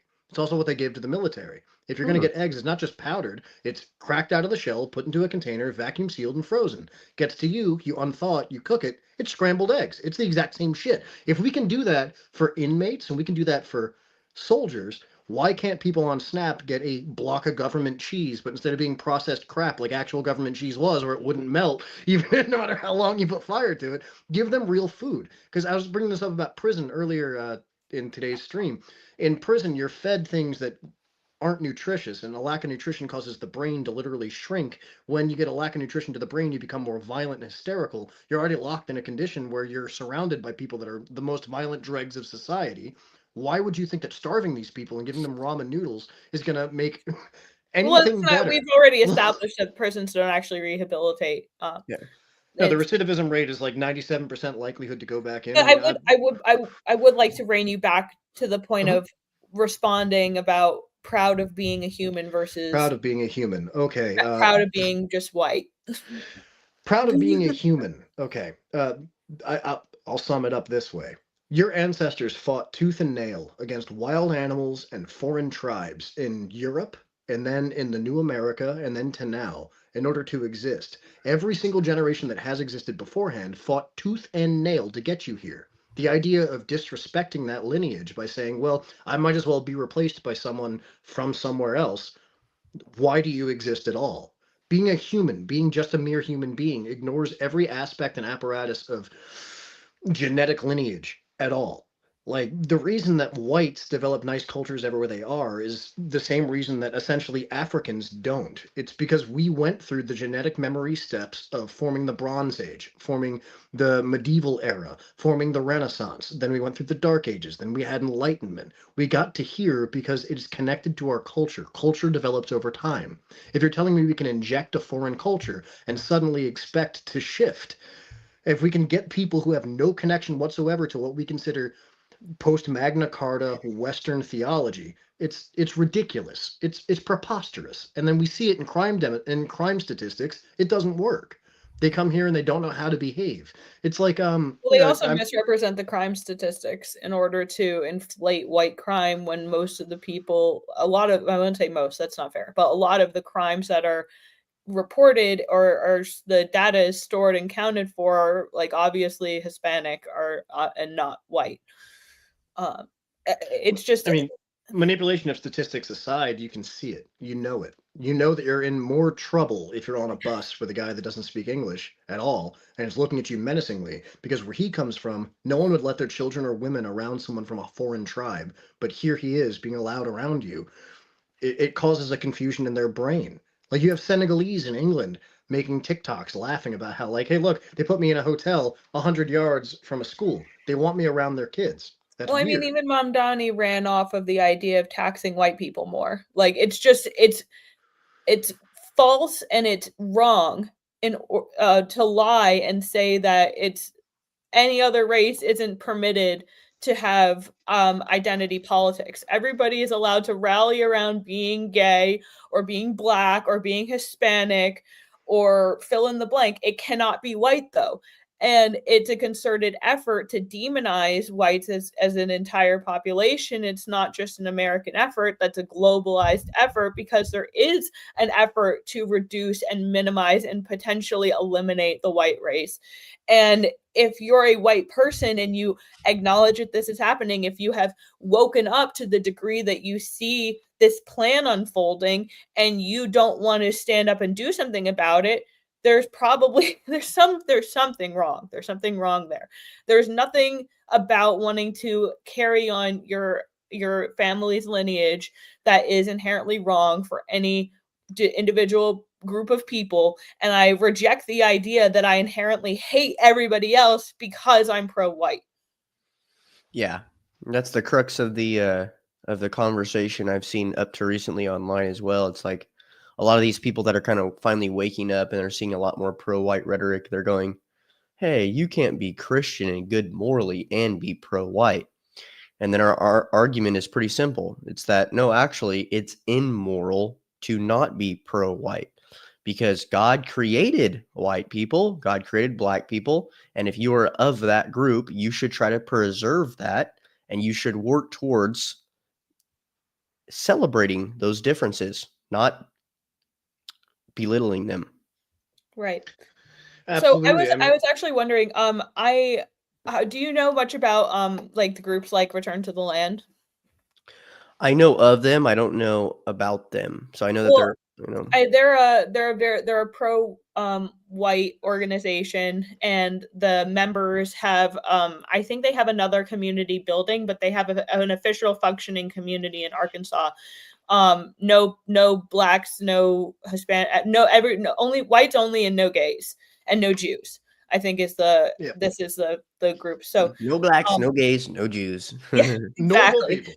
people. So with the existence, they were also attacked by the Arkansas Attorney General trying to find reasons why their private membership would qualify as an illegal group, and they couldn't find anything. So with groups like this emerging, and we're actually members ourselves, do you think that like more people are going to be susceptible to this kind of thing when they see that there's communities of like-minded pro-white people starting to sprout up across the country? Yeah, there's a lot to look forward to. You know, when I left the party, the last thing I said too, I was like, hey, you know, you guys might think I'm crazy now, but in 10 years, demographics is going to be the #1 political topic, because look at them changing. White people, as soon as we get back into a corner, as soon as we lose the majority, a lot more of us are going to wake up. Not because we're evil or because it's what we do. No, it's because out of necessity. I mean, we're getting stabbed in the neck on a bus. I mean, yeah. You know, so yeah, I think so. And I think what's really cool too, what I even see, I'll even go a step further, which is kind of cool, is that I see other groups that are not white actually kind of applauding us in this path. I'm going to be honest with you, and I was not expecting it. You know, the Hispanics and even some of the blacks, not a lot, of course. There's only a few. Oh, I know quite a few black people who are very pro-white and very against the oppressive nature of what society does to. If it goes through well, we'll have a black guy on next week who's been dealing with the same shit. He has mixed race kids, and he's like, the idea that someone would look at my kids and be like, you're white, and decide to be violent towards them is completely unacceptable. Like, yeah. But most people come to white societies, white countries, and they enjoy what they have available to them that's unavailable to them anywhere else. It's a level of meticulous care. It's a level of compassion. It's a level of, hey, we shouldn't have to tolerate or accept our city smelling like piss. We shouldn't have to tolerate or accept garbage everywhere. But if you import cultures where it's not important to have a positive outlook, nor important to have a hygienic existence, you're going to end up falling into what New York has fallen into, where now it's repulsive and repugnant. I mean, you go into areas where it should be glorious and glamorous. It should be the golden age, the gilded age. People should look at these major cities from foreign countries or from within here and be like, I can't wait to go vacation there. I want to go see the Paris of America. Instead, now we turn these places, because they're liberal strongholds and because liberalism is communism. It believes that every individual group needs to be catered to, protected, and hand-fed. No one should have to earn anything on their own. This notion is anti-white within itself. We didn't come here and inherit a built society. We came here and we were warred against by savages who were cannibals and genocidal, and they wanted nothing more than our destruction because we existed. They sided against us 3 times. They lost 3 times. The idea that they were given plots of land on their own is commendable to a degree, because I can't sit here and say every Native American was a bloodthirsty cannibal savage. I can't say every I'll say black. I can't sit here and say that every black, what is or was a criminal piece of shit. I can't say every Hispanic I meet is I wish I had some Asians in there. It's like one Asian guy, one Vietnamese, but a lot of Hispanics. We're looking for you. If you're Asian, if you're Asian and you want to be my bud, I need some more Asians. But I know an Asian. I know a Mongolian that you guys would love. He's awesome. That's great. Awesome. I mean, I'm friends with the We'll add him to the crew. Yeah. I'm friends with the Vietnamese guy, but I can't dox him because he's YouTube famous. But like, it's like they get this. A lot of other groups get this, and I don't hate anyone for being who they are. I hate them for hating who I am and telling me that my children are going to have to grow up in a world where they're targeted because of their fucking race. It's insane. And I'm not walking around. I don't do jobs at black houses and be like, I'm going to fuck this up because you're black. That doesn't make any fucking sense. Can you just like, can you just chill? And if we're just asking for everybody to have basic equality, that ship has sailed. They think equality means equality of outcome, not equality of opportunity. And that means that if you don't work hard, you should be given a house. It doesn't make any fucking sense. Sorry for cussing so much, but it's just... That's fine. I've got 2 more videos for us to respond to. They're real quick. They're both concerning the Biden administration's handling of the Epstein case. They're real quick. I'll let them go and we'll respond, and then we'll wrap it up because I want to make sure that we don't keep you guys here too long. But this one, first we've got the ghetto Jasmine Crockett talking about, oh, well, Biden never said. Well, we'll just let her. For about 2 months because we couldn't talk about Jeffrey Epstein. We were gone for about 2 months because we couldn't talk about Jeffrey Epstein. And now everybody wants to act as if they want to have like a real honest conversation about the victims and the survivors and everybody else. Where was this conversation a long time ago? And I know that y'all love to go back and say that Joe Biden didn't do it. You know, Joe Biden is blamed for everything. Joe Biden didn't do anything and it was Joe Biden's fault. And why wasn't Joe Biden? Joe Biden didn't campaign on it. I just want to be clear. If y'all can run me the tape, then run me the tape. But you know, when you campaign and you go out and you make a promise, then we evaluate whether or not you actually meet your promises. So listen, this was rope that y'all decided to hang yourselves with because the president campaigned on the Epstein Files while we were campaigning on things such as affordability. We were gone for. All right. Chance, your response. You know, I don't even want to respond because I know what she's doing. What she's doing is she's playing a role to appeal to a low IQ base of people that agree with her about everything and anything. They're pretty much the vile people of Earth that really are racist, actually. Mm-hmm. And they're just low IQ. Well, he didn't campaign on it. It's like, what? What are you saying? Of course he didn't campaign on it. All his buddies are on it.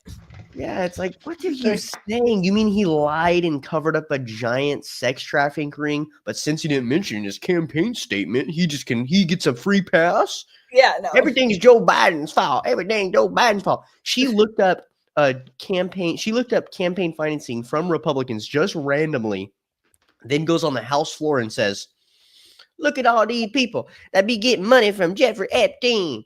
And guess what? It was the wrong Jeffrey Epstein. It was the wrong Jeffrey Epstein. Yeah, you're right. She's so stupid. How do we have people like this in office? She is dumb. I'm sorry. I'm going to be racist right now. What you talk about when it comes to like blacks having low IQ, she falls under that banner. That's sorry. the thing. If my race was known for being low IQ and I was considered a person who's supposed to be revered, I would try extra hard to not be retarded. The whole thing is too that. Oh, look at all these Jeffrey Epsteins. You know that voice is a LARP. I don't know if anyone wants to look up Look up Jasmine Crockett videos from when she first got elected and was trying to campaign. Hello, my name is Jasmine Crockett, and I'm from. And as soon as she gets in, well, let me tell you about this. Oh, lordy, with the. Come on, man. So we got another. You're doing blackface. She's doing fucking blackface. Yeah. She's doing We got another blackface politician talking about or maybe ignoring the Biden situation. We'll go ahead and play that clip now. Can you tell us why your administration didn't release the Epstein Files? Can you tell us? 4 years, but you guys didn't do it. What's your take on it?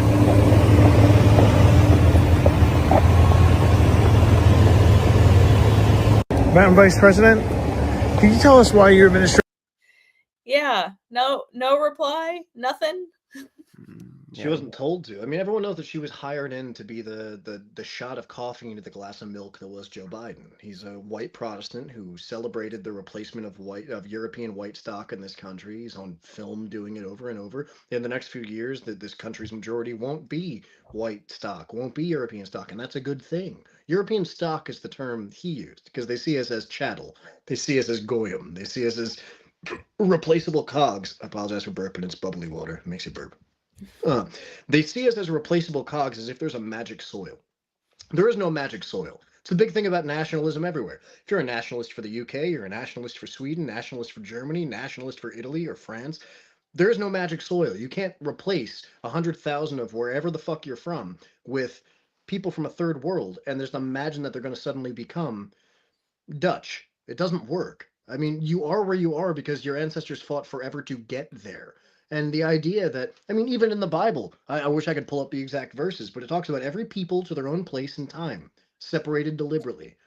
Someone has come in with a very controlling wand and started forcing people together that had no business being together and didn't want to be together. If you want to improve Africa, you want to improve Sri Lanka, you go to Sri Lanka or Africa and you improve it. You don't tell them, abandon all of your roots. Best and finest here. Abandon, yeah, exactly. Abandon all of your roots. Abandon every aspect of what makes you you and go to another country and then demand they change to accommodate you. That Also- doesn't make logical sense. And I try to find logical arguments. I try to see logic in the enemy because it's hard for me to believe, as I said earlier in today's stream, altruistic evil is very rare. There aren't people who wake up and say, I want to do evil. Everyone justifies what they're doing in their own mind. It's a natural human reaction. I justify what I say and what I do because I think that I'm right. And I have yet to see evidence to tell me otherwise. And instead of actual evidence of any sort, what I'm met with is you can't think that because of who you are intrinsically. And I've got kids, and I plan on having a lot more kids. So the idea that you're going to tell me that my kids are at fault because of who they are genetically, while you move to my country and pervert my culture, fuck you. Yeah. Yes, someone in the comments, Miss Campbell, she said, speak up. We got to speak up. I fear for my kids. I think what we could, I guess we could go into kind of some of the things I've been working on, kind of an action plan, if you guys feel would free. allow me to. Of course. So what I think we should do, if you can, not everyone should do this, but maybe some of us could, is you could get together with some of your friends, even, 5 to 10, meet up and start a political club. This club, you could call it, we're calling ours Bakersfield First, which is it's the city that I'm from in California. We're calling it Bakersfield First, right? Like America First. You could call it whatever you want. And then what you're going to do is you're going to identify all of the local political clubs that are tied to the Republican Party or the Republican Central Committee in your area. Now, the Republican Central Committee, think of that as like the rock that holds your county together, okay? And that they communicate directly with the federal party and the state party as well. And they get money and resources and everything from them, but not much. They mostly get all their money from the politicians and the donors from that county. They control the city council and the supervisor districts and all their appointees for all the different organizations, all the different nonprofits around the city. That's where all the money comes from. So at this party, the way they get elected and they keep their power is they have these little groups attached to them. Their names are sometimes the Young Republicans, Republican Women. There'll be like an acronym like GBRA. These different political groups that they're responsible for knocking on doors, making phone calls, raising money from the donors, having parties, hosting events, doing fundraisers, things like this. And what you're going to do is that those groups have a board of 5 members. It's usually the chair, vice chair 2, treasurer, and secretary. And they have elections every year. The main rock of the party only has elections every 4 years. And there's about, we'll say 50 members in the main rock, and they all have equal power. Besides, there is a chair and everything too for that group. But your end goal is to take over that group. But first, you have to take over the small groups, the Young Republicans, right? And so you and 5 friends get together, sign up, put each other in the board, and start moving and gaining money, getting in touch with the donors and doing things. And it's fun. You learn talking skills, you learn organization skills, you make a lot of, you meet a lot of people, you do a lot of networking. If you have business, it's a really good thing to do for business. And you also can fight for your nation in this way. If we do that in 4 years and we work super hard, 3 years, if we work super hard, we can eventually take over that county-wide party. If you can take over that county-wide party, if you take over all the small groups, you gain a bunch of membership, you build your Bakersfield First Club into like 60 members and you're taking over every club, and then you run in 3 years for the Central Committee and you take it over, you will have actively taken over your local party. And if you can do that, and we can all do that, we're going to start sending Congress members to Congress that will start saying, hey, you know what? Yeah, the farming industry wants to pay me a ton of money to vote against making raw milk legal.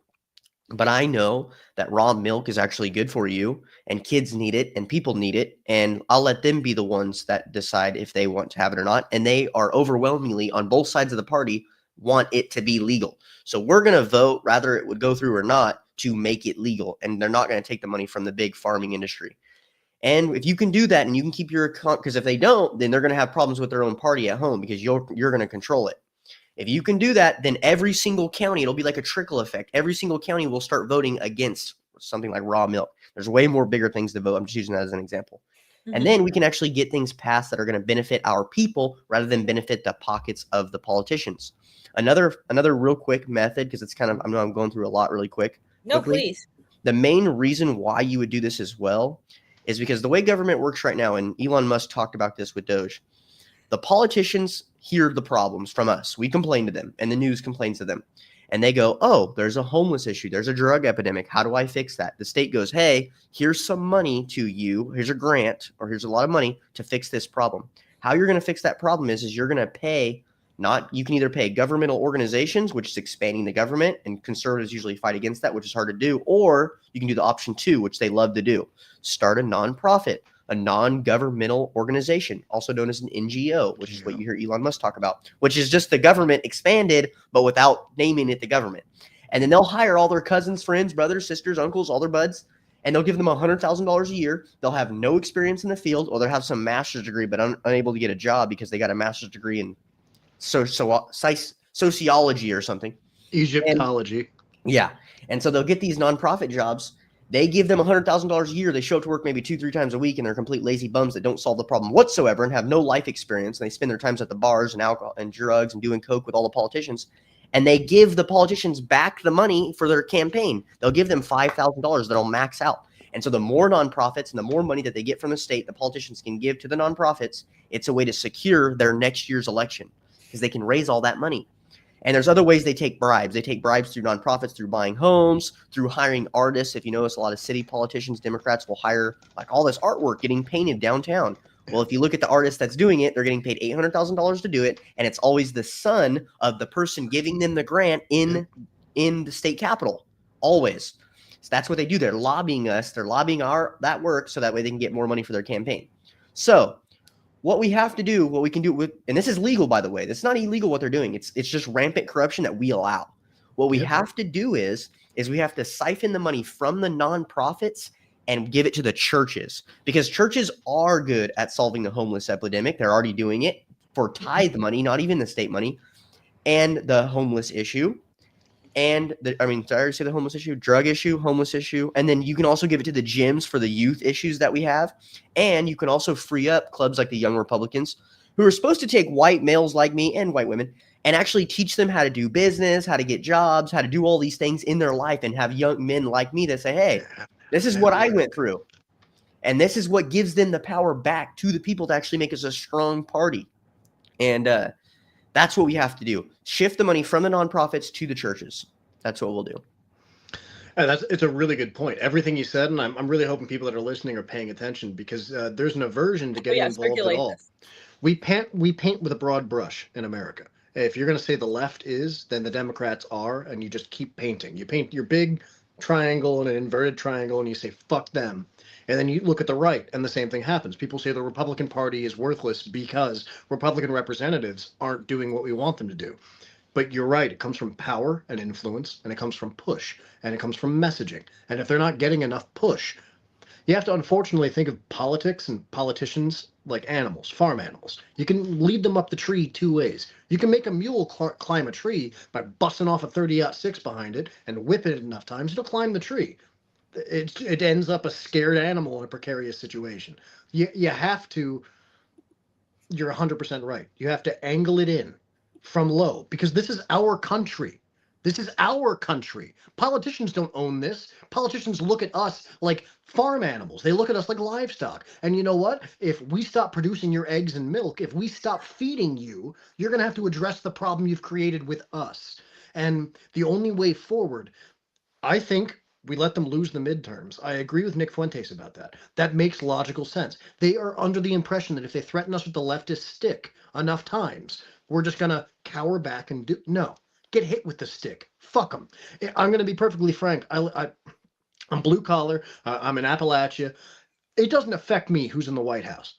What trickles down does not touch the churches that I work on, the orphanages I work on, the fucking additions I put on people's personal homes. They need the work done. It doesn't affect me. The national tax rate doesn't affect me. As a felon, I can't vote. Like, my vote in my house comes from my woman. So if you repeal the 19th, I agree. But that means my house is canceled out until my kids turn 18. So, like, but I'm saying, like, levity aside, I completely agree with what you're saying. Because if we don't realize that it's ours, it's our party. It's not their party. They're on the way out. We were discussing boomers earlier and demographic change. Demographics isn't just race. It's also age. And you have to consider that a lot of the people who support the status quo, they're on the way out. And is that unfortunate? In a lot of people's cases, yeah, no one wants to see their uncle, their aunt, their mom, their dad, their grandparents go. But you have to also understand that they were inundated by 40 years of propaganda. And these people, for the most part, the establishment, they don't have our best interests in mind. They want the status quo. Yeah. I just can't believe people are so stupid who keep voting blue.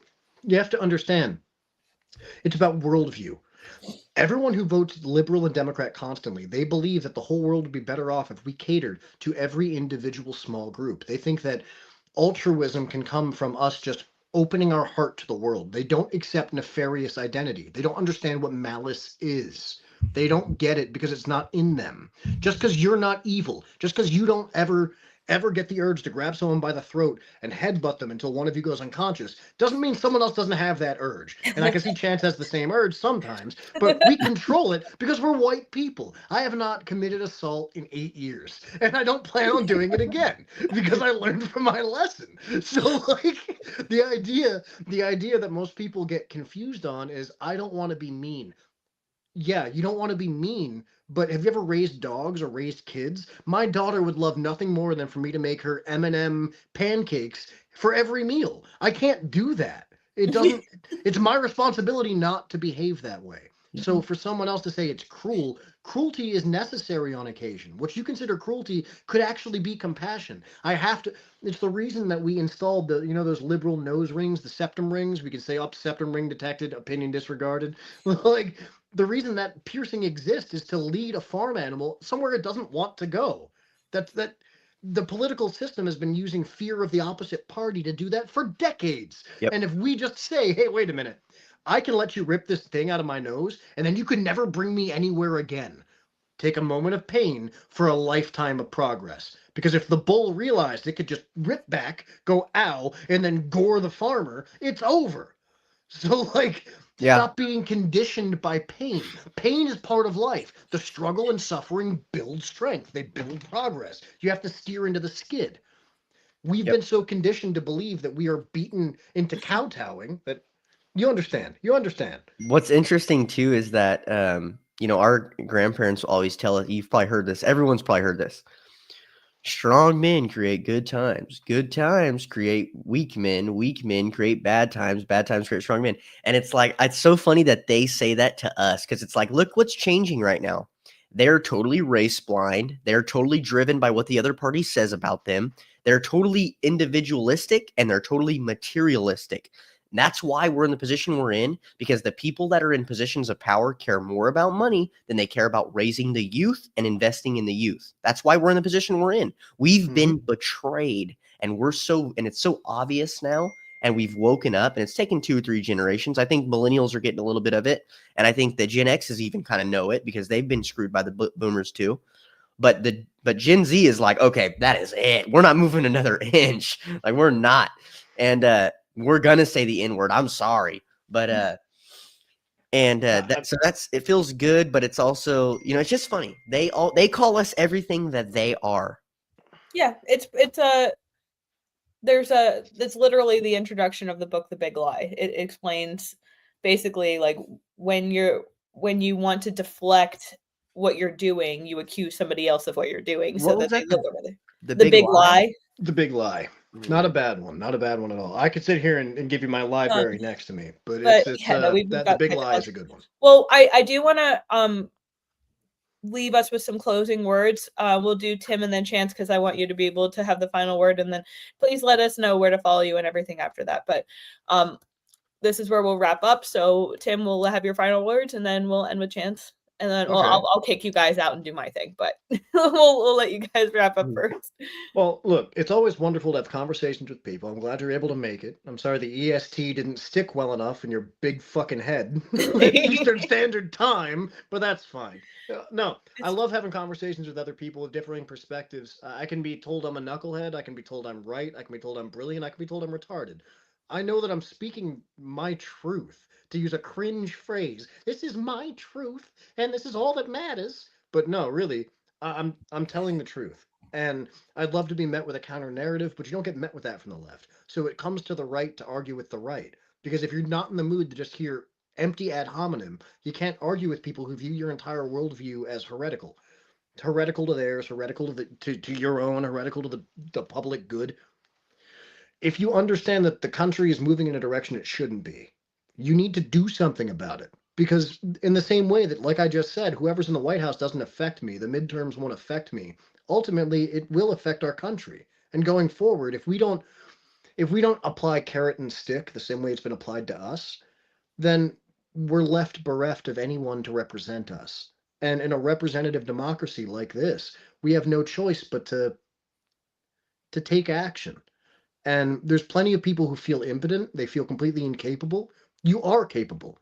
Like I said about the bull analogy, if the bulls decided to rip their noses free, the farmer is fucked. So you've got to decide to undergo a little pain.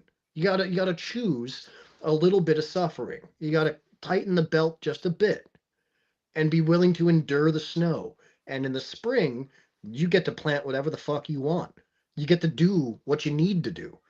No one should feel incapable of changing their own destiny. You are the architect of your own destiny. Tomorrow you could invent the new cell phone, or you could kill yourself. It's up to you. Like, just realize you're not powerless. Human beings are capable of so much. And anyone watching, man, woman, white, black, brown, or otherwise, it's up to you. And I believe in you. I'm team human 100%. I think we are totally capable of overcoming this. And you want me to Dunbar's number down what part of humanity I'm a part of or a team fan of? We can do that, but it's an unnecessary game. I'm saying you're capable. You're actually capable. You don't have to be a spectator. This is not a spectator sport. This is your fucking future. This is your life. And I believe you can change it for the better. I'll end with that. Tim Talk 6. Don't got a lot going on other than coming here Monday and Saturday and building other people's houses. When the snow starts, I can do that too. But for the most part, I'm just being a dad and a husband and a guy. And this is my country. And I want nothing more than for you people to be engulfed in love and happiness. We deserve it. That's what everyone deserves. And the fact that people aren't, the people who are essentially our governmental parents are letting us sit in shitty diapers and not giving us nutrition, it's fucking wrong. Because I'm watching them give it to other people. I'm watching them care for other people.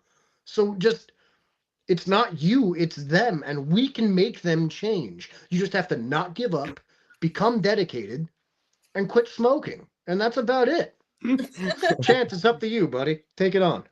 All right. So I kind of think I know the crowd that I'm talking to here, so I'll kind of assume a few things. I'll assume you guys mostly are already kind of woken up. I think I'd really like to have a come to Jesus moment right now is what they say, right? It's where, you know, we realize that there has been past movements just like ours many times throughout history, and they have failed horribly. They've been persecuted, killed, made to be the most vile, worthless people. A lot of our ancestors fall in those categories. And so we our back is against the wall. We have not one more inch to move. And we have to be very honest and we have to be very precise. We have to win this time. That's what we have to do. We have to focus on what does it take to win? How do we do that? Now, a lot of people, and Tim mentioned this earlier about morality and, well, does it seem like the right thing to do?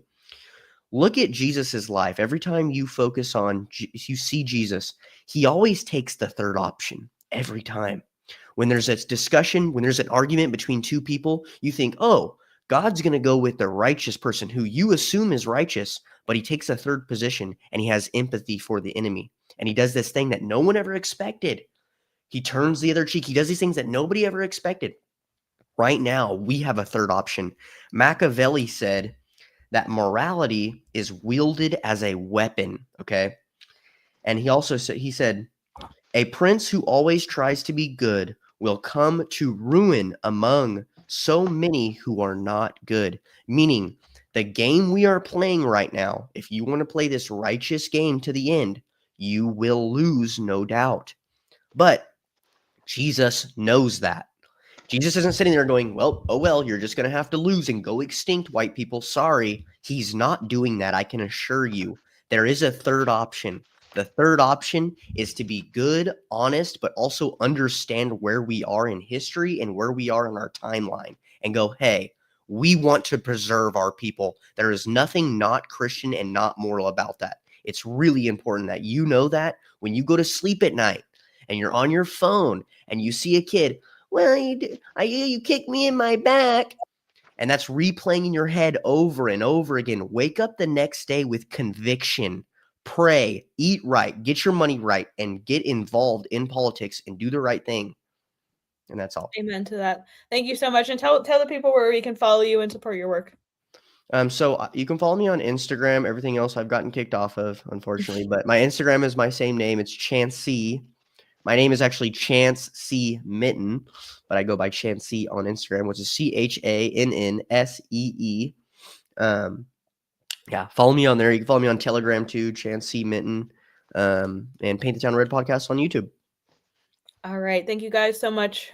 Just before you head into your end, and absolutely, my heart goes out to you, Chance. What I was going to say is, sitting next to me is my grandfather's book. It was a dissertation. It's The Power and the Machiavellian Method. Oh, yeah. And it's how he got his doctorate. And there's a quote on the first page I'd like to read from Aesop's Fables, about 600 BC, but I think it's relevant to what we're discussing right now, and then I'll sign off and let Kimberly do her thing. When the hare addressed a public meeting and claimed that all should have fair shares, the lion answered, "A good speech, but it lacks the claws and teeth that I have." Exactly. Amen to that. Jesus knows that. Yep. Exactly. Thank you guys both so much. I'm going to kick you out for now. All right, guys. Have a good one. one. Thank you so much, Have guys. a good one. My heart goes out to you, brother. All right. And that was War Paint for today, you guys. Again, I'm sorry to start late. You guys know to expect that at this point. And I'm just going to ride the pregnancy excuse for a little bit. It was really great to have Chance on. I hope that you guys are following him now. Take that opportunity while you're searching people to go follow the Warboy Studio. If you have not already, make sure that you like this, follow us. I actually have it streaming to YouTube. We'll see how many of these I could do before they decide to kick me. I do want to try to monetize over there. So if you can do me a favor and follow me over there, that would be wonderful. It's at Culture, and then I have another channel. This is Warpaint. I'm going to be posting clips on both of them. I'm going to be doing lives on both of them. I'm going to be doing more interviews, more panels. The book club is on its way. I'm going to be doing sneak peeks and stuff like that on my Twitter, or AKA X. So make sure you're following Culture and subscribe. It's $3 a month. You'll forget about that. And it is worth the stuff that I'm going to be putting there as a previews, including selling raffle tickets at half price to all my subscribers for Warped Tour 2026 in DC. So those are going to go live very soon on 1776.shop. And I will hopefully also be hosting a lot of other products there, including the lip glosses made by Tallow Mom and homemade mugs also made by Alicia. They're beautiful and I love them so much. She put a lot of effort in. Both women are so wonderful. Follow Tallow Mom and Daughter of Wolves on X. They're amazing. Make sure that you support Alicia's program for hypermesis. She is very knowledgeable and very great. And I really hope that she helps a lot of women. I think she has the capability of helping a lot of women. Make sure that you are tuned in next Thursday because we're going to be going over the Essential Mein Kampf. Make sure that you are here on Monday. We're going to have another great show lined up for you. And just thank you for being here. It's been really great. I love doing this for you guys, and it's impossible without your support. So thank you to all the people who already subscribe. Thank you to the people who are going to, and even just for the likes and follows. It really goes a long way. This show has grown so much. When we started, there was maybe 200, 500, and we're ending most shows around 2,000 now. And with that trajectory, who knows where we can go. I would love to be able to do this as often as possible for you guys. I love hanging out, and I love bringing real news and bringing real people who have interesting things to say, no matter how controversial. Remember, if you're not pissing people off, how can you say you're pro free speech? Pro free speech. Can I even speak English? I don't know. I really wonder that sometimes. Anyway, I'm very grateful. It's another beautiful day. We're really blessed to have this platform, and thank Enrique Tario for that, because without him, we're just a bunch of idiots yelling into the void. So thanks again for joining Warpaint. It is a pleasure, and I will see you guys on Monday. I hope that you wore it well.